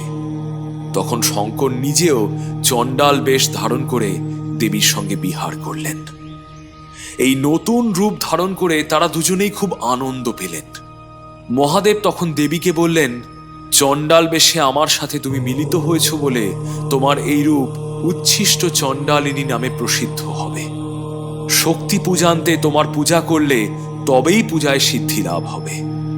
তোমার এই মূর্তি মাতঙ্গী নামে 10 মহাবিদ্যার অন্যতম রূপে প্রসিদ্ধ হবে। শ্যামলাঙ্গী মাতঙ্গী দেবী বিনা হস্তে রত্নময় বেদিতে অধিষ্ঠিতা হয়ে পাখির কলরব শ্রবণ করছেন। দেবীর একটি চরণ প্রস্ফুটিত কমলে রাখা আছে। শ্বেত পদ্মের মালা দেবীর কণ্ঠে দুলছে। দেবীর পরিধানে রক্তবস্ত্র, মাথার কেশ সুন্দর চূড়া করে বাঁধা এবং কপালে বিচিত্র তিলক শোভা পাচ্ছে। দেবী শঙ্খপাত্রে সুমিষ্ট অমৃত পান করছেন। দেবী হস্তের বীণা নাদের প্রতীক, পদ্ম বহু বর্ণাত্মক সৃষ্টির প্রতীক, শঙ্খপাত্র ব্রহ্মরন্ধ্র এবং মধু অমৃত। দেবী মাতঙ্গী ব্রহ্মবিদ্যা স্বরূপিণী। তান্ত্রিক মতে ভগবতী মাতঙ্গী 10 মহাবিদ্যার অন্যতম মহাবিদ্যা। তান্ত্রিক শক্তি পূজা শেষে যে উচ্ছিষ্ট চণ্ডালিনীর পূজা করা হয় তিনি দেবী মাতঙ্গী। 10 মহাবিদ্যার মধ্যে ধূমাবতী রূপটি হল দেবীর বিধবা রূপ। দেবী ক্ষুধায় পীড়িত হয়ে নিজের পতিকেই মুখে পুড়ে নেন। কালরূপিণী জননী স্বয়ং মহাকালকেই গ্রাস করলেন। দেবাদিদেব মহাদেব মায়া বলে আবার নিজের দেহ পুনর্নির্মাণ করেন এবং দেবীকে বলেন, এই জগতে আমাবই পুরুষ নেই এবং তোমার ভিন্ন স্ত্রী নেই, তুমি এখন বিধবা। পাতিব্রত্য চিহ্ন, শঙ্খ সিন্দুর সবকিছু পরিত্যাগ করো। তোমার এই মূর্তির নাম হবে ধূমাবতী। এর পুজো কোনো গৃহস্থের বাড়িতে হয় না। কেবলমাত্র প্রচণ্ড উগ্র মার্গের সাধক ছাড়া এর পূজা কেউ করতে পারে না। 10 মহাবিদ্যার শেষ মহাবিদ্যা হলেন দেবী কমলা। কমলা বা মহালক্ষ্মীর মূর্তি অতি স্নিগ্ধ। দেবী কৃপাময়ী ও করুণাময়ী। শ্রীরূপিণী দেবী কমলা হলেন বিকশিত মূর্তিময়ী বিগ্রহ। দেবীর অঙ্গে কাঁচা সোনার কান্তি। দেবী পদ্মে বিরাজমান এবং দেবীর চারদিকে হিমগিরি তুল্য বিরাটকায় 4টি সাদা হাতি সুরে কলস ধরে অমৃতবাড়ি সিঞ্চনে দেবীর অভিষেক করছে। দেবীর 4 হাতে 2টি পদ্ম এবং বাকি 2টি হাতে বর ও অভয় মুদ্রা। দেবীর মস্তকে উজ্জ্বল মুকুট এবং অঙ্গে পট্টবস্ত্র। দেবী কমলা সর্বসৌভাগ্যদায়িনী এবং বিষ্ণু বক্ষ বিলাসিনী। সমুদ্র মন্থনের সময় দেবী উদ্ভূতা। ভগবান আদি শঙ্করাচার্য বিরচিত কনকধারা স্তোত্র এবং বেদের শ্রীসূক্ত পাঠ শ্রবণে দেবী প্রসন্না হন। দেবী কমলার 2 হাতে সৌভাগ্য এবং সম্পদের পদ্ম, যা মানবের অন্তর এবং বাহিরের পূর্ণ বিকাশের প্রতীক এবং সৃষ্টির প্রতীক। অপর 2 হাতে অভয় বর্ষণ এবং কৃপা বর্ষণ। বুঝলি রতন, এই হলো মা মহামায়ার 10 মহাবিদ্যার রূপ। জয় তারা, জয় তারা, জয় জয় তারা, জয় মা আনন্দময়ী, জয় মা আনন্দময়ী। এই বলে মায়ের নাম নিলেন রুদ্রশঙ্কর কৌল। বাপ রে বাপ, তোমার কথা শুই না মাথার মধ্যে সব কেমন তাল গোল পাকা যায় গো। মায়ের কত রূপ, কত বর্ণনা গো বাবা ঠাকুর, মায়ের কত বর্ণনা। রতন চোখ বড় বড় করে মাথা চুলকে বলল রুদ্রশঙ্করকে। রুদ্রশঙ্কর হেসে বললেন রতনকে, ওরে হতভাগা, সেই জন্যই তো তোকে সব সময় বলি যে শিশুর মতো সব ভার মায়ের ওপর ছেড়ে দিয়ে চুপচাপ বসে থাক। যা করার সব মাই করবেন। যেমন শ্রী শ্রী ঠাকুর বলতেন, আমি ক্ষমঙ্করীর খাস তালুকের প্রজা, আমি কিছুই জানি না, সব আমার মা জানেন, আমি শুধু খাই দাই আর বগল বাজাই। জয় শ্রীরামকৃষ্ণ, জয় শ্রী গুরু মহারাজ। এই বলে রুদ্রশঙ্কর শ্রী শ্রী ঠাকুরের উদ্দেশ্যে প্রণাম জানালেন। এমন সময় রুদ্র জানলা দিয়ে দেখতে পেলেন একটা বেশ বড় সড়ো দাঁড় কাক সামনের আম গাছের ডালে বসে এক দৃষ্টিতে তাদের দিকে তাকিয়ে আছে। দাঁড় কাকটার চোখ দুটো আর মুখের ভেতরটা অস্বাভাবিক রকমের লাল। দৃশ্যটা দেখে রুদ্রর মুখ সহসা ভীষণ রকমের গম্ভীর হয়ে গেল।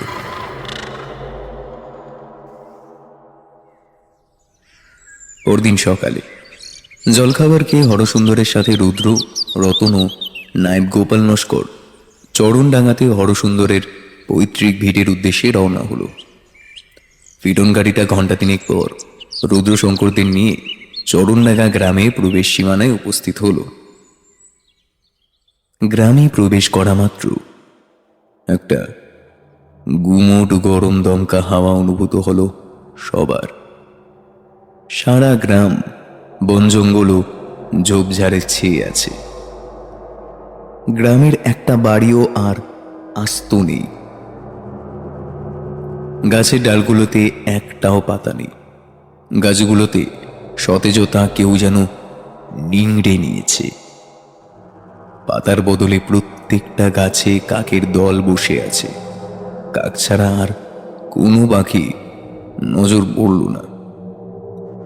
এক শ্মশানের শূন্যতা গ্রাস করেছে সারা গ্রামকে, যেন যেন এক মৃত্যুর দেশে ওরা প্রবেশ করেছে। রুদ্রশঙ্কর ছাড়া বাকি সবারই একটা কিরকম যেন একটা বাজে অদ্ভুত অনুভূতি হতে লাগলো। মনে হচ্ছে এই জায়গা বড়ই অভিশপ্ত। মৃত্যু ও দুঃখের করাল গ্রাস যেন এই চরণডাঙ্গাকে আষ্টে পৃষ্ঠে জড়িয়ে আছে। এখানকার আকাশ বাতাস পর্যন্ত গুমড়ে গুমড়ে কাঁদছে। পিটন গাড়িটা বেশ খানিকটা চলার পর একটা ভাঙা চোরা জীর্ণ মহলের সামনে এসে দাঁড়ালো। বাবা ঠাকুর, এই হলো আমাদের পৈতৃক ভিটে। হরসুন্দর গাড়ি থেকে নেমে বললেন রুদ্রকে। রুদ্র লক্ষ্য করলেন ভাঙাচোরা মহলের সামনেই একটা প্রকাণ্ড নিম গাছ। সারা গ্রামের মধ্যে একমাত্র এই গাছেই পাতা দেখা যাচ্ছে, তবে পাতাগুলো সব বিবর্ণ, হলদেটে হয়ে আছে। সেই নিম গাছের তলায় একটা জরাজীর্ণ কুটির। কুটিরের দাওয়ায় বসে এক বয়স্ক বিধবা। বৃদ্ধা এক মলিন সাদা থান পরে একটা কুলোয় কিছু একটা বাঁধছিল। বৃদ্ধার সারা গায়ের চামড়া কুঁচকে গেছে। মাথার সাদা চুলগুলো সব শনের দড়ির মতো হাওয়ায় উড়ছে। মুখের ভেতরে একটাও দাঁত নেই, দীর্ঘ নাসিকা। চোখগুলো গরমে টকটকে লাল হয়ে আছে। মুখে চোখে যেন একটা ভয়ঙ্কর কুটিলতা খেলা করছে। নিম গাছের প্রত্যেক ডালে বড় বড় দ্বারকাক বসে আছে। তারা এক জিঘাংসাপূর্ণ দৃষ্টিতে তাকিয়ে আছে রুদ্রশঙ্করের দিকে। রুদ্র মহলের ভেতরে ঢুকে দেখলেন অধিকাংশ অংশই ভেঙে চুরে ঝুরঝুরে হয়ে গেছে। মহলের চারিদিকে নোংরা আবর্জনার স্তূপ ও ধুলোবালি, মাকড়সার জাল, চামচিকের নাদি ও সাপের খোলস পড়ে আছে পুরো জমিদার বাড়িতে। জায়গাটায় যেন একটা শ্মশানের নিস্তব্ধতা বিরাজ করছে। মাঝে মাঝেই একটা শুষ্ক গরম দমকা হাওয়া বইয়েই চলেছে। বাবা ঠাকুর, ও বাবা ঠাকুর, শরীরের মধ্যে সারা শরীরে কেমন একটা অস্বস্তি লাগছে গো। বাবা ঠাকুর, রতন ও গোপাল দুজনেই প্রায় একসাথে বলল, হ্যাঁ, তোমরা ঠিক বলেছ। কেমন যেন একটা বিচ্ছিরি অনুভূতি হচ্ছে সারা শরীর জুড়ে।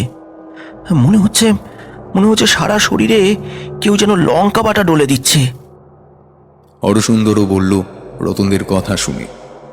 রুদ্রশঙ্কর কোনো দিকে না তাকিয়ে মহলের চারপাশ ভালো করে লক্ষ্য করলেন। বেডের একটু মাটি তুলে ভালো করে শুকে দেখলেন, তারপর বললেন, চলুন জমিদার মশাই, আমার যা দেখার দেখা হয়ে গেছে, এবার ফিরে চলুন।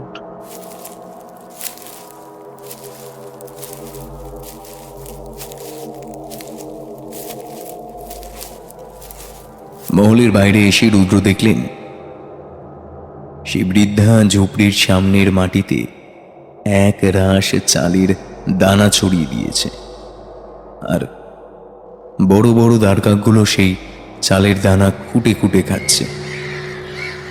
ওদের দেখে দ্বারকাকগুলো তারস্বরে কাঁ কাঁ করে ডেকে উঠল।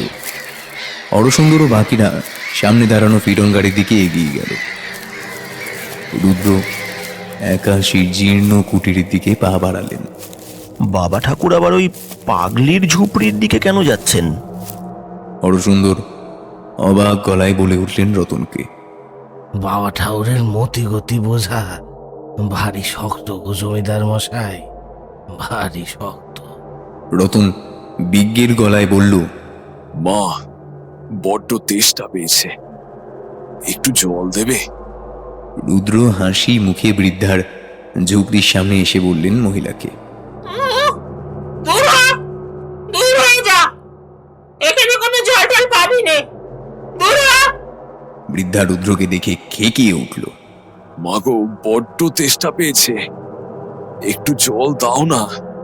রুদ্র কাতর অনুনয়ে বৃদ্ধাকে বললেন। বৃদ্ধা ক্রুদ্ধ দৃষ্টিতে খানিকক্ষণ রুদ্রের দিকে তাকিয়ে হিসিয়ে স্বরে বলল, দাঁড়া দাঁড়া, জল দিচ্ছি, দাঁড়া। এই বলে বৃদ্ধা কুটিরের ভেতর থেকে একটা মাটির ঘটি এনে রুদ্রের হাতে দিয়ে বলল, নে ধর, ধর, হে মর, হে মর, তুই মর। রুদ্র মাটির ঘটিটা হাতে নিয়ে মাথায় ঠেকিয়ে ঢক ঢক করে জলটুকু খেয়ে নিয়ে বলল, তবে আসি মা। রুদ্র বিদায় নিয়ে পিছন ফিরতেই বৃদ্ধা রুদ্রশঙ্করকে ক্রুদ্ধ স্বরে বলল, তুই মরবি, তুই নিঘাত মরবি। তুই দেখিস কেউ তোকে বাঁচাতে পারবে না, তোর মরণ হবে, মিলিয়ে নিস, দেখিস মরতে তোকে হবে। এই বলে দন্তহীন মুখে বিকট অট্ট হাসিতে ফেটে পড়ল বৃদ্ধা। বৃদ্ধার হাসি শুনে দ্বারকাকগুলো বিকট স্বরে ডাকতে শুরু করে দিল।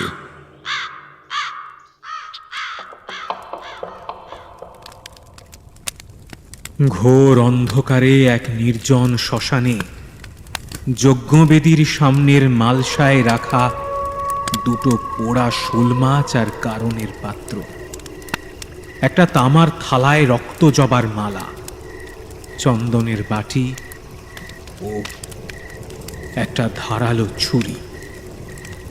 এক বৃদ্ধ কাপালিক ও একজন যুবা পুরুষ, দুজনে এই যজ্ঞবেদীর বিপরীত দিকে বসে ক্রমাগত মন্ত্র পড়ে আহুতি দিয়ে যাচ্ছে।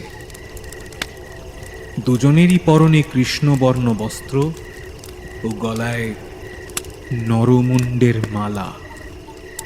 কাপালিক গম্ভীর স্বরে বলে উঠল, এবার পূর্ণ আহুতির সময় এসেছে। নিজের বুক চিরে ওই লাল শালুতে জড়ানো মাটির ঘর থেকে কিছুটা অস্থি নিয়ে তোর বুকের রক্তের সাথে মিশিয়ে দেবীর হোমের পুণ্য অগ্নিতে প্রদান কর। যুবকটি কাপালিকের কথা মতো পাশে রাখা ছুরি দিয়ে নিজের বুক চিরে সেই রক্তের সাথে লাল শালুতে জড়ানো ঘট থেকে কিছুটা অস্থি নিয়ে যজ্ঞের অগ্নিতে আহুতি দিল। আহুতি দেবার পর মুহূর্তেই সেই ঘন নিকষ কালো অন্ধকার রাতে কাকের দল উচ্চস্বরে ডাকতে আরম্ভ করল। কাপালিক ও যুবকটি লক্ষ্য করল একটি বিশাল বড় দাঁড় কাক এসে প্রথমে মালসায় রাখা পোড়া শোল মাছ দুটি গ্রহণ করল। তারপর কারণের পাত্রটিতে বড় কালো চঞ্চুটি ডুবিয়ে দিয়ে সম্পূর্ণ কারণটি নিঃশেষ করল। জয় মা, জয় মা, জয় জয় দেবী, জয় ধূমাবতী, জয়। কাপালিক আনন্দিত গলায় চিৎকার করে উঠল। তারপর যুবকের দিকে তাকিয়ে বলল, তোর এই 10 বৎসরের কঠিন সাধনায় মা ধূমাবতী খুশি হয়েছেন। 10 মহাবিদ্যার সবচাইতে ভয়ঙ্কর দেবী এই ধূমাবতীর সাধনায় আজ তুই সিদ্ধি লাভ করলি। দেবী তার বাহনকে পাঠিয়েছেন তোর দেওয়া নৈবেদ্য গ্রহণ করার জন্য। আজ থেকে তুই দেবী ধূমাবতীর কৃপা পাবি। যে নিদারুণ আগুনে দগ্ধ হয়ে এতদিন ধরে পুড়ে মরছিলি তুই, আজ সময় হয়েছে তোর সেই আগুনকে প্রশমিত করা। দেবী ধূমাবতীর যে মরণযোগ্য তোকে আমি শিখিয়েছি, তাকে পৃথিবীর কোনো সাধক বা সন্ন্যাসী খণ্ডন করতে পারবে না, পারবে না, কিছুতেই পারবে না। যে সাধক এই ক্রিয়াকে খণ্ডন করতে যাবে, সেই সাধক এই ক্রিয়ার প্রক্রিয়াতে দেবী ধূমাবতীর রোষানলে পড়ে দগ্ধ হয়ে মারা যাবে।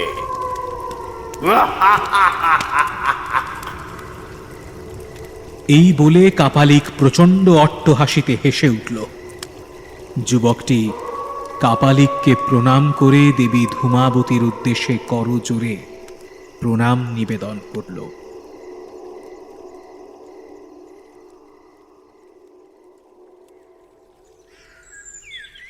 পরদিন প্রভাতে যুবকটি কাপালিকের কাছে বিদায় নিতে এলে কাপালিক যুবকটির মাথায় হাত রেখে আশীর্বাদ করে বলল, জানিস বিরূপাক্ষ, 10 মহাবিদ্যার মধ্যে সবচাইতে উগ্র হলেন দেবী ধূমাবতী। একদিন হিমালয়ে দেবী মহামায়া দেবাদিদেব মহাদেবের ক্রোড়ে বসে আছেন। হঠাৎ দেবী ক্ষুধায় পীড়িত হয়ে আহার চাইলেন দেবাদিদেবের কাছে। মহাদেব কোনো উত্তর না দিয়ে চুপ করে বসে আছেন। দেবী পরপর 3 বার মহাদেবের কাছে আহার চেয়ে বিফল হয়ে ক্ষুধার চোটে আর থাকতে না পেরে নিজের পতিকেই ধরে মুখে পুরলেন। কালরূপিণী জননী স্বয়ং মহাকালকে গ্রাস করলেন। ক্ষণকালের মধ্যে প্রবল ধূম রাশির দেবীকে আচ্ছন্ন করল। মহাদেব মায়ার সাহায্যে নিজেকে পুনর্নির্মাণ করে দেবীকে বললেন, এই জগৎ সংসারে আমা বই পুরুষ নেই, আর তোমা ভিন্ন স্ত্রীও নেই। যেহেতু তুমি আমাকে ভক্ষণ করেছ, তাই এখন তুমি বিধবা। পতিব্রত চিহ্ন শঙ্খ সিঁদুর পরিত্যাগ করো। তোমার এই মূর্তি ধূমাবতী নামে খ্যাত হবে বিশ্ব ব্রহ্মাণ্ডে। কোনো গৃহস্থর ঘরে তোমার এই রূপ পূজিত হবে না। কেবলমাত্র উগ্র স্বভাবযুক্ত সাধকই তোমার সাধনা করবে। তুমি যেখানেই যাবে, মৃত্যুর ভয়ঙ্কর রূপ তোমার সাথে সাথে যাবে। তুমি কলহ প্রিয়া হবে। শত্রু ধ্বংসের জন্য তোমার এই রূপ পূজিত হবে। একটু থেমে কাপালিক আবার বলতে শুরু করল। বস্তুত দশমহাবিদ্যা যেন সমস্ত নারীকুলের দোষ গুণের প্রকাশ। দেবী ধূমাবতীর ধ্যানে রয়েছে যে তিনি বিবর্ণা, চঞ্চলা, রুষ্টা ও দীর্ঘাঙ্গী। দেবীর পরিধানে মলিন বস্ত্র, মাথায় রুক্ষ কেশরাশি। দেবী দন্তহীন, লম্বিত স্তনা, কাক ধ্বজা রথে উপবিষ্টা। দেবীর নাসিকা দীর্ঘ, প্রকৃতিও কুটিল। ক্ষুধা তৃষ্ণায় দেবী সর্বদা কাতর ও বয়দা। তাঁর হাত দুটি সদাই কম্পিত, এক হাতে কুলো। পায়সের দল দেবীর বাহন।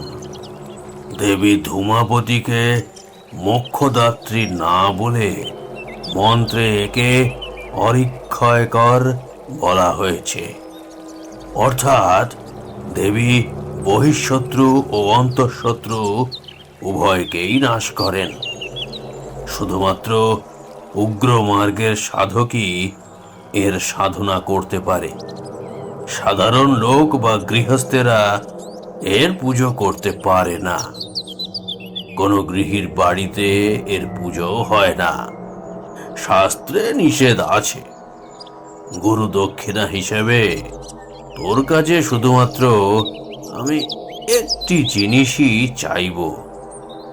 যুবকটি মাথা নিচু করে কাপালিকের পায়ে হাত দিয়ে প্রণাম করে বলল, আপনি আদেশ করুন গুরুদেব, আপনার কথা আমি অক্ষরে অক্ষরে পালন করব।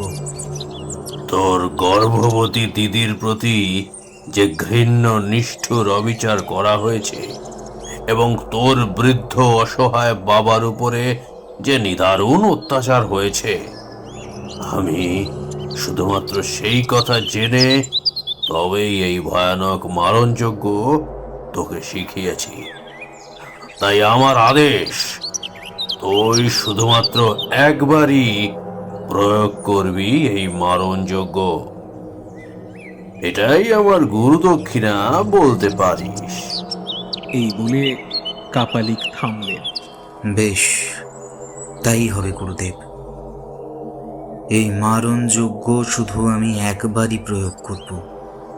যুবক উত্তর দিল কাপালিককে, দেবী ধূমাবতীর আশীর্বাদ চিরজীবন তোর উপর বর্ষিত হোক। তুই তোর লক্ষ্যে সিদ্ধ হবি। এই বলে কাপালিক যুবককে আশীর্বাদ করলেন। কাপালিককে প্রণাম করে বিদায় নিল হতভাগ্য কমলার ভাই বিরূপাক্ষ ভট্ট।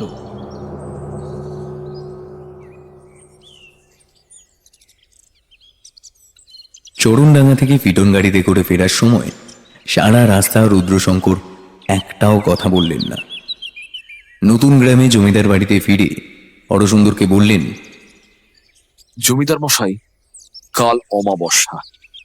আমি কাল রাতেই এক বিশেষ পূজা এবং যজ্ঞ করব। আমার কিছু জিনিসপত্র লাগবে কাল বিকেলের মধ্যেই। আপনি ফর্দ করে দিন বাবা ঠাকুর, আমি জিনিসপত্র আনতে লোক পাঠিয়ে দিচ্ছি। হরসুন্দর হাত জোর করে বললেন,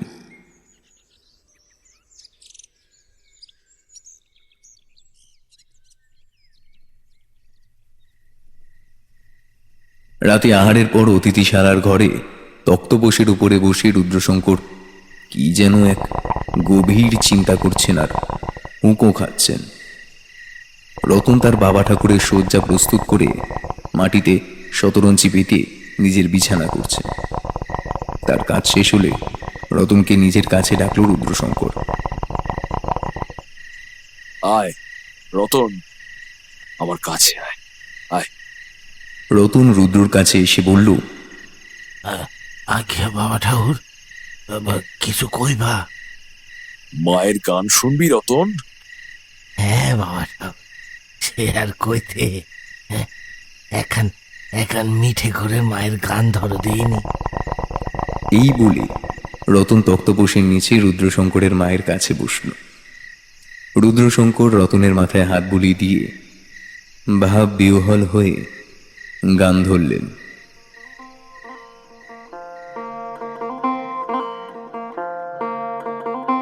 আমার অন্তরে আনন্দময়ী, অন্তরে আনন্দময়ী, সদা করিতেছেন কেলি, সদা করিতেছেন কেলি, অন্তরে আনন্দময়ী, অন্তরে আনন্দময়ী। আমি যেভাবে সেভাবে থাকি, আমি যেভাবে সেভাবে থাকি, নামটি কভু নাহি ভুলি। আমার অন্তরে আনন্দময়ী, অন্তরে আনন্দময়ী।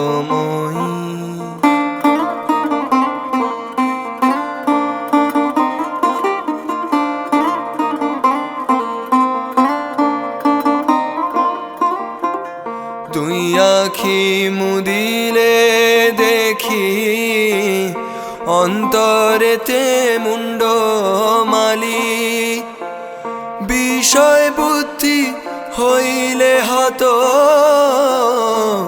আমায় পাগল বলে সকলি।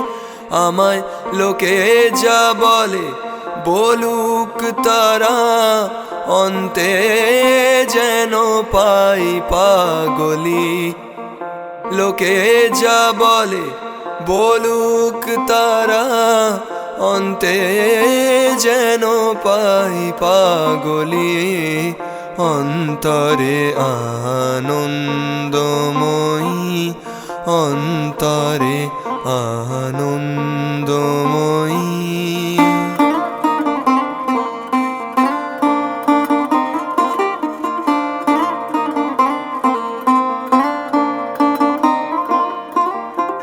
শ্রীরাম প্রসাদ বলে, মা বিরাজে শত দলে। শ্রীরাম প্রসাদ বলে, মা বিরাজে শত দলে। আমি শরণ নিলাম চরণ তলে, অন্তে যেন না ফেলিও ঠেলি। অন্তরে আনন্দময়ী, অন্তরে আনন্দময়ী।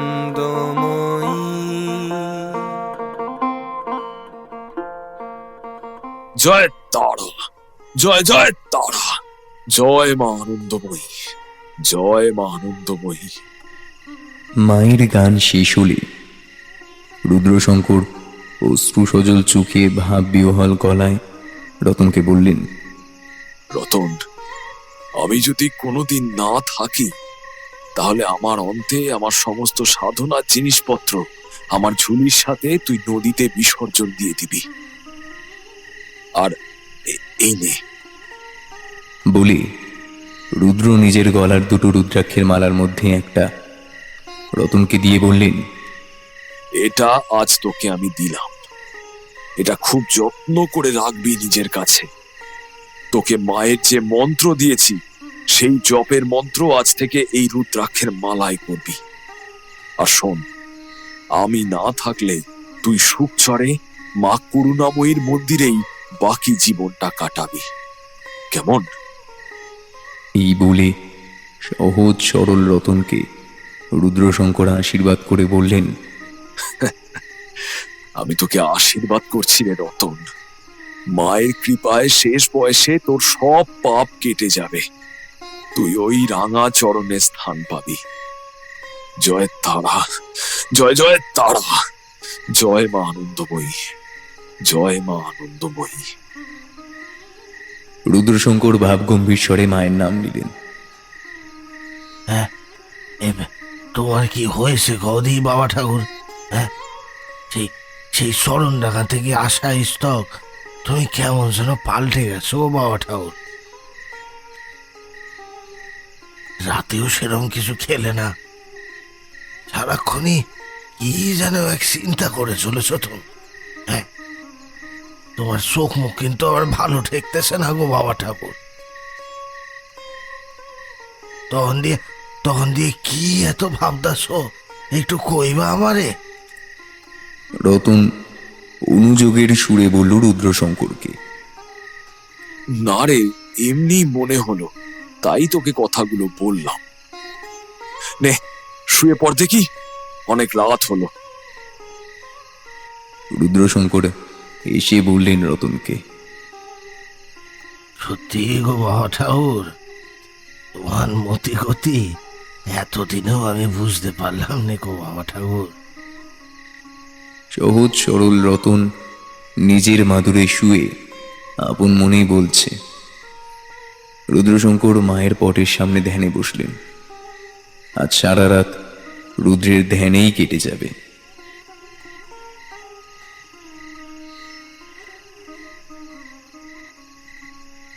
গভীর রাত। নতুন গ্রামের সবাই এখন ঘুমে আচ্ছন্ন। রুদ্রশঙ্করের ঘরে একটা পিতলের পিলসুদ জ্বলছে। মা দক্ষিণাকালীর পটের সামনে রুদ্রশঙ্কর পদ্মাসনে বসে গভীর ধ্যানে মগ্ন। কয়েকটা বড় বড় দ্বারকাক এত রাতে কোথা থেকে যেন উড়ে এসে নতুন গ্রামের দত্তবাড়ির ছাদের কার্নিশে বসল। গ্রামের কুকুরগুলো হঠাৎই মাঝরাতে করুণ সুরে আর্তনাদ জুড়ে দিল।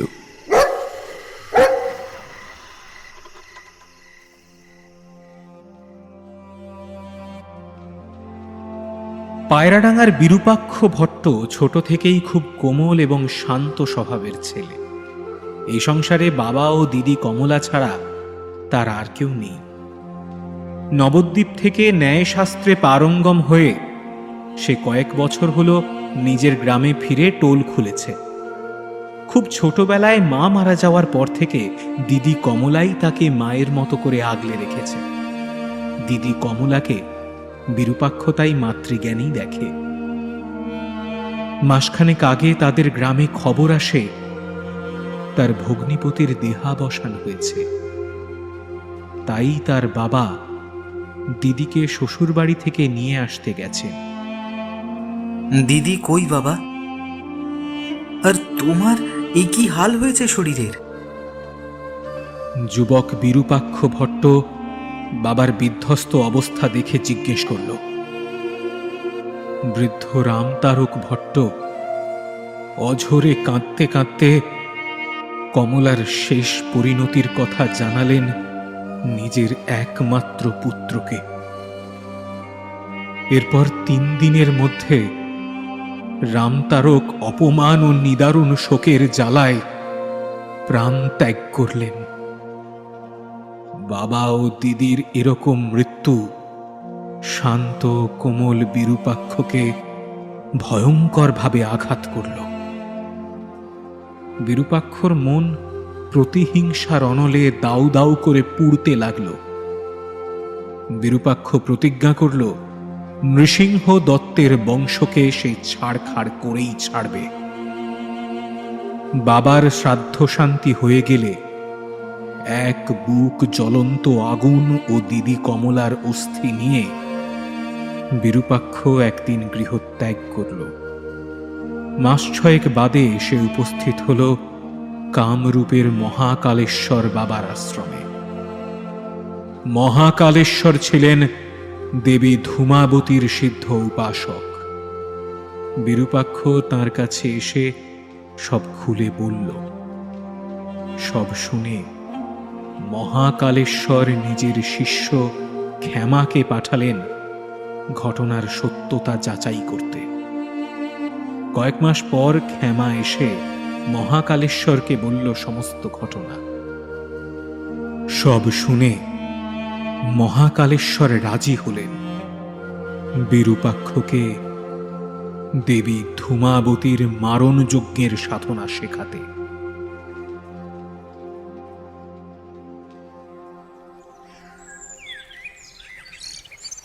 চরণডাঙ্গার লোকজন এক ভোরবেলায় দেখতে পেল এক তরুণ কাপালিক তাদের গ্রামের নদীর পাড়েতে এসে ডেরা বেঁধেছে। কাপালিক বেশ গম্ভীর প্রকৃতির লোক, কারো সঙ্গেই বিশেষ কথাবার্তা বলেন না, সারাক্ষণ নিজের মধ্যেই থাকেন এই তরুণ কাপালিক। এরকম করে বেশ কয়েক মাস কাটল। গ্রামের লোকজন এখন এই কাপালিককে বেশ ভালোবাসে আর শ্রদ্ধা করে। লোকের মুখে মুখে এই কাপালিকের বেশ নাম ছড়িয়ে পড়েছে। কার ছেলে কথা শোনে না, কার বউ রোজ শাশুড়ির সঙ্গে ঝগড়া করে, কার স্বামী স্ত্রীকে ভালোবাসে না, কার বউয়ের বাচ্চা হচ্ছে না, সব কিছুর সমাধান বিরূপাক্ষ কাপালিক করে দেন। আশেপাশের 10-20টা গাঁ থেকে লোকজন রোজ বিরূপাক্ষের কাছে আসে।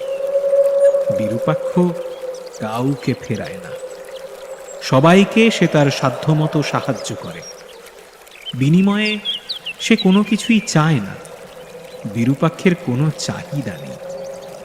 লোকজন যা দেয় সে তাই খুশি মনে গ্রহণ করে। একদিন বিকেলে বিরূপাক্ষর কুটিরের সামনে একটা পালকি এসে থামল।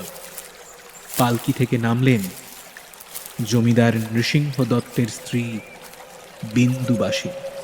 বাবা, আপনার কথা আমি অনেক শুনেছি। আমি এক হতভাগ্য স্ত্রী। আপনি দয়া করে কিছু একটা ব্যবস্থা করুন, যাতে আমার স্বামী আমার কাছে আবার ফিরে আসেন। আমার সংসারে যেন সুখ শান্তি সদা বিরাজ করে। সে তো বড় কঠিন কাজ গো মা, আপনি কি তা পারবেন? বিরূপাক্ষ বলল বিন্দুবাসিনীকে। আমি আমার স্বামীর জন্য সব করতে পারবো বাবা, আপনি শুধু বলুন আমাকে কি করতে হবে। বিন্দুবাসিনী কাতর গলায় বলল বিরূপাক্ষকে, বেশ, তবে তোদের ভিটের মাটি, তোর মাথার কয়েক গাছি চুল আর তোর স্বামীর পায়ের ধুলো জোগাড় করে আমার কাছে নিয়ে আয় অমাবস্যার দিন। আমি সেই দিন এক বিশেষ যজ্ঞ করব। সেই যজ্ঞের ফলে তোর স্বামী তোর আঁচলে চিরদিনের মতো বাঁধা থাকবে। আগামী শনিবার ভরা অমাবস্যা, ওই দিন রাতে আমি এই বিশেষ যজ্ঞ করব। বিরূপাক্ষ বলল বিন্দুবাসিনীকে, বেশ বাবা, আমি সব কিছু জোগাড় করে আপনার কাছে আগামী শনিবার আসছি। এই বলে বিন্দুবাসিনী বিরূপাক্ষকে প্রণাম জানিয়ে বিদায় নিল।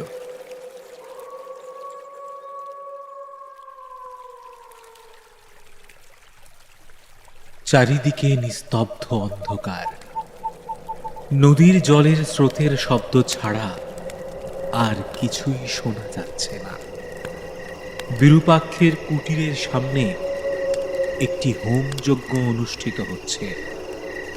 যজ্ঞস্থলে বিরূপাক্ষ ও বিন্দুবাসিনী ছাড়া আর কেউ নেই। বেশ কিছুটা দূরে বিন্দুবাসিনীর পালকি ও বেহারার দল দাঁড়িয়ে আছে। মাটিতে নানা উপাচার সাজানো, কারণ পূর্ণ মাটির সরা ও একটি কলা পাতায় পোড়া শোল মাছ দেবী ধূমাবতীর নৈবেদ্য হিসেবে রাখা আছে যজ্ঞবেদীর সামনে।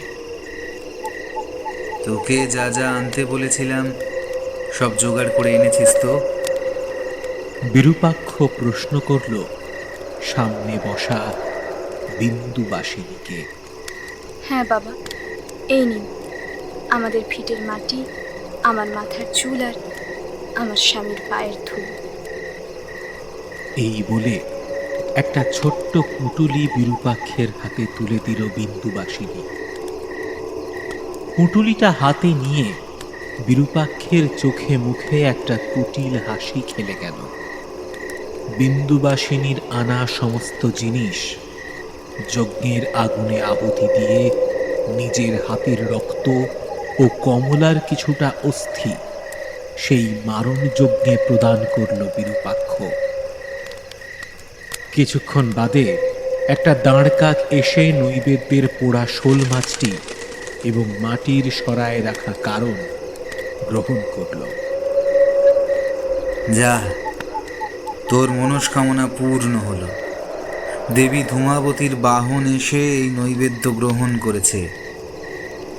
বিরূপাক্ষ হেসে বলল বিন্দুবাসিনীকে।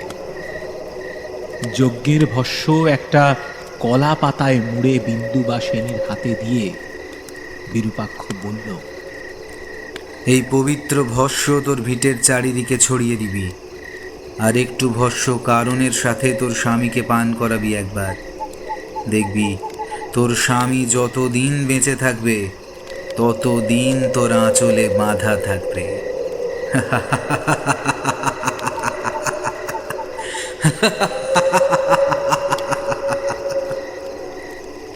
এই বলে অট্ট হাসিতে ফেটে পড়ল হতভাগিনী কমলার ভাই বিরূপাক্ষ ভট্ট। বিন্দুবাসিনী ভক্তি ভরে কলা পাতায় মোড়া যজ্ঞ ভস্য মাথায় ঠেকিয়ে কাপড়ের আঁচলে বেঁধে নিল।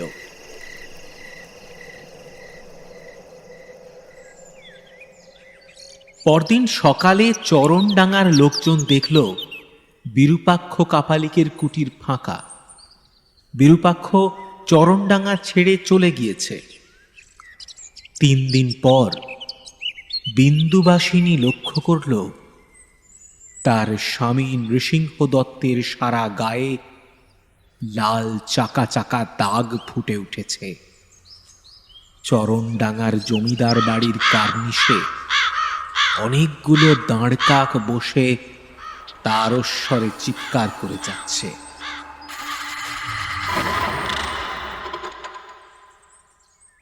পরদিন বিকালে পিটন গাড়িতে করে হরসুন্দর, রুদ্রশঙ্কর, রতন, নায়েব গোপাল নস্কর ও ছোট্ট অমল চরণডাঙ্গায় দত্তদের পৈতৃক ভিটেতে এলো। গাড়ি থেকে এক এক করে যজ্ঞের সমস্ত জিনিসপত্র রতন ও গোপাল দুজনে মিলে নামিয়ে রাখল। পুজোর জোগাড় যন্ত্র করতে করতে সন্ধে হয়ে এলো। নিম গাছের তলায় বিধবা বৃদ্ধার কুটিরটি আছে, কিন্তু বৃদ্ধাকে আশেপাশে কোথাও দেখা যাচ্ছে না। যজ্ঞের জায়গায় একটা ত্রিকোণাকৃতি যন্ত্র আঁকলেন রুদ্রশঙ্কর। তারপর যন্ত্রের মধ্যস্থলে একটা শতদল পদ্ম আঁকলেন। পদ্মের পাপড়িগুলো সব অন্তর্মুখী। সেই পদ্মের ভেতর যজ্ঞের হোমকুণ্ড প্রস্তুত করলেন রুদ্রশঙ্কর। যজ্ঞের চারপাশে গোলাকার বৃত্ত করে তাতে মন্ত্রপুত জল ছিটিয়ে সবার গাত্রবন্ধন করে হরসুন্দর ও বাকিদেরকে আদেশ করলেন রুদ্রশঙ্কর। যাই হয়ে যাক না কেন, এই বৃত্তের বাইরে কেউ যাবে না তোমরা।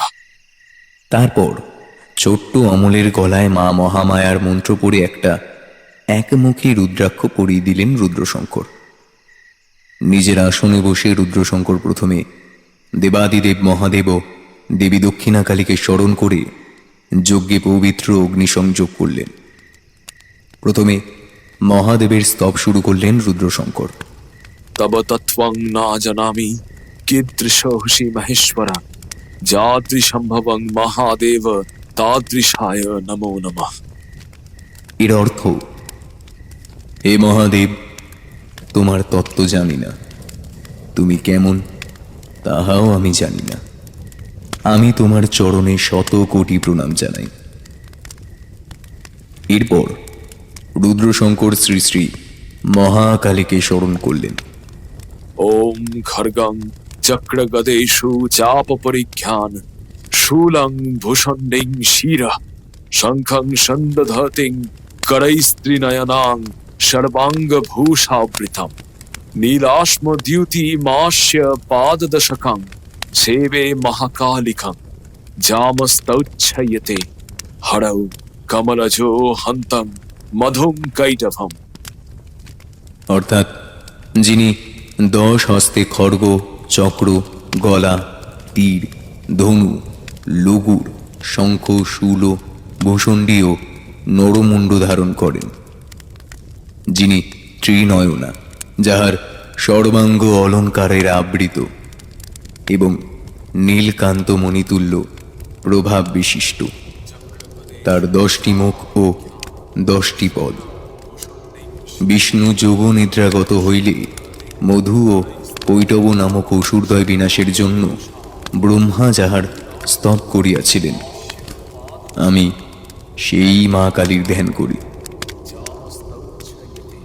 প্রণাম মন্ত্র শেষ করে যজ্ঞের পবিত্র অগ্নিতে ঘৃতাহুতি দিলেন রুদ্রশঙ্কর। এক মনে শ্রী শ্রী দক্ষিণাকালীর স্তব করে যাচ্ছেন রুদ্রশঙ্কর। অমাবস্যার নিকষ কালো অন্ধকারের মধ্যে শুধুমাত্র এই পবিত্র অগ্নির উজ্জ্বল আলোই খালি দেখা যাচ্ছে। এমন সময় তুমুল বেগে চারিদিকে হাওয়া বইতে শুরু করলো। রুদ্রশঙ্করদের মাথার উপরে অনেকগুলো দ্বারকা ক্রমাগত চক্রাকারে উড়ে বেড়াচ্ছে। ক্রুদ্ধ স্বরে কা কা রবে চারিদিক খান খান করে দিচ্ছে। ছোট্ট অমল সব দেখে ভয় দাদু হরসুন্দরের কোলে গুটিসুটি মেরে চুপ করে বসে আছে। রুদ্রশঙ্কর কোনো দিকে না তাকিয়ে ক্রমাগত মন্ত্রপাঠ ও যজ্ঞে আহুতি দিয়েই যাচ্ছেন। ঘণ্টা তিনেক পরে যজ্ঞে পূর্ণাহুতি দেওয়ার আগে রুদ্রশঙ্কর একটি ধারালো ছুরি দিয়ে নিজের ডান হাতের আঙুল কেটে তারপর একটি লাল চেলি কাপড়ে নিজের রক্ত মাখিয়ে একটি পোড়া শোল মাছকে সেই লাল চেলি দিয়ে মুড়ে ঘি সহযোগে সেই পবিত্র যজ্ঞে প্রদান করলেন। তারপর জলদ গম্ভীর স্বরে বলে উঠলেন, ওম ঐং হেং ট্রিং শিং ক্লিং ধূমাবতী স্বাহা। রুদ্রশঙ্করের পূর্ণাহুতি দেওয়ার পরই একটা প্রচণ্ড ধুলোর ঝড় উঠল, আর তার সাথে আকাশ বাতাস কাঁপিয়ে মেঘের গর্জন। সবাই অবাক চোখে দেখল সেই বৃদ্ধ বিধবা যজ্ঞবেদীর সামনে এসে উপস্থিত হয়েছে। বৃদ্ধার চোখে মুখে একটা প্রচণ্ড রাগের ভ্রুকুটি খেলা করছে। বৃদ্ধার মাথার সাদা চুলগুলো হাওয়ায় সাপের ফণার মতো দুলছে। বৃদ্ধা ক্রোধান্বিত মুখে নিজের ডান হাতের দীর্ঘ নখরযুক্ত তর্জনী রুদ্রশঙ্করের দিকে তুলে কি যেন নির্দেশ করল। রুদ্রশঙ্করের চোখে মুখে একটা দিব্য ভাব খেলা করছে। রুদ্রশঙ্কর হাত জোর করে এক মনে মা ধূমাবতীর ধ্যান করে চলেছেন। এমন সময় প্রচন্ড জোরে একটা শব্দ হলো।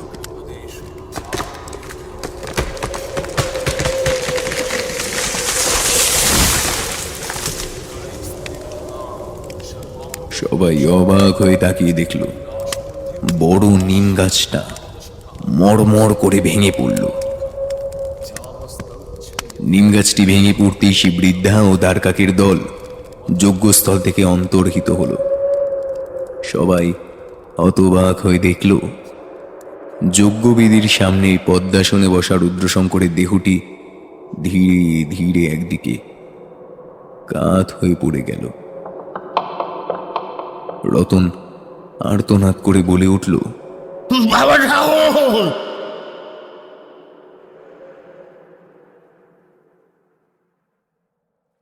এক নদীর ধারে একটা খুব সুন্দর মাটির বাড়ি। বাড়ির চারপাশে নানা ধরনের ফুল গাছ। প্রত্যেকটি গাছে থোকা থোকা ফুল ভরে আছে। রুদ্রশঙ্কর চোখ মেলে তাকিয়ে দেখলেন তার মাথাটা ছোট্ট বালিকা আনন্দীর কোলে। ছোট্ট আনন্দী তার কচি হাত দিয়ে রুদ্রশঙ্করের মাথায় হাত বুলিয়ে দিচ্ছে।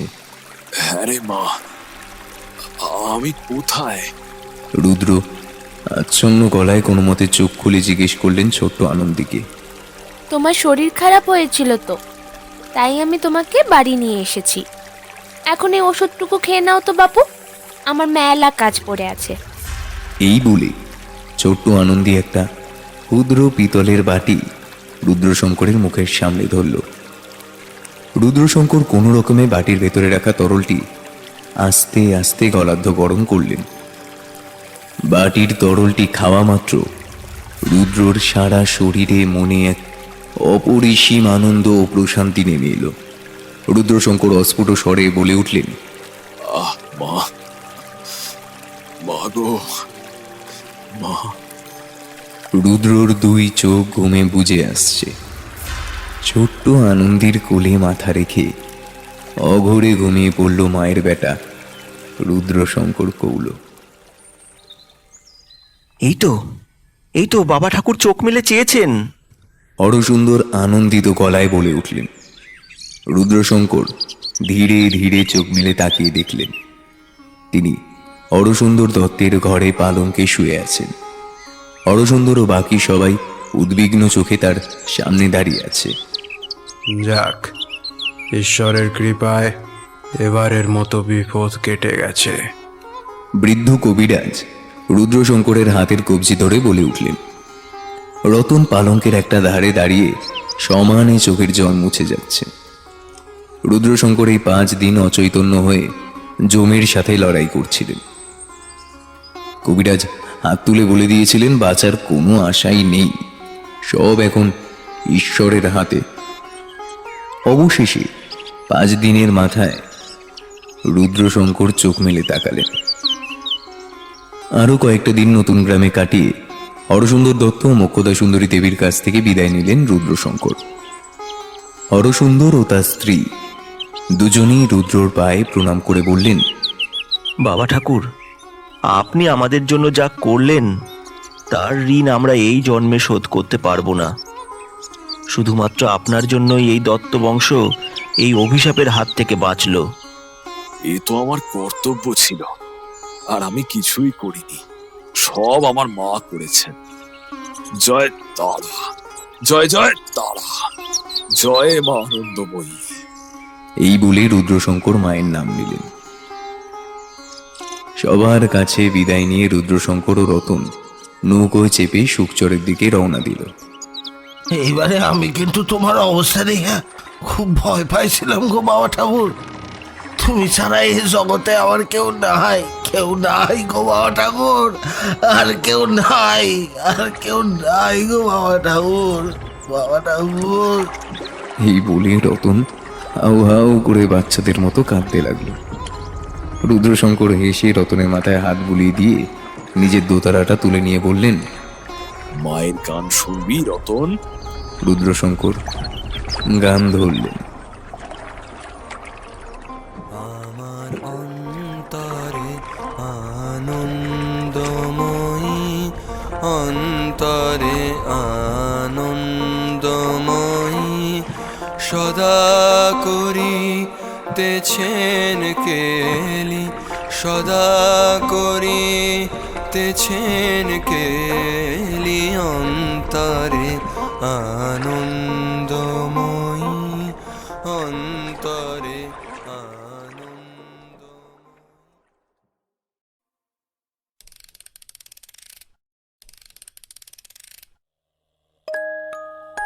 শুনছিলেন লেখক সপ্তর্ষি নারায়ণ বিশ্বাসের লেখা দেবতার গ্রাস। সম্পাদনা এবং কাস্টিং সৌরভ এবং শ্রেয়া। পরিচালনা এবং ভিডিওর ভিজুয়াল এফেক্টসে সৌরভ। এডিটিংয়ে শুভায়ন। পোস্টার ডিজাইন কৃষ্ণেন্দু মণ্ডল।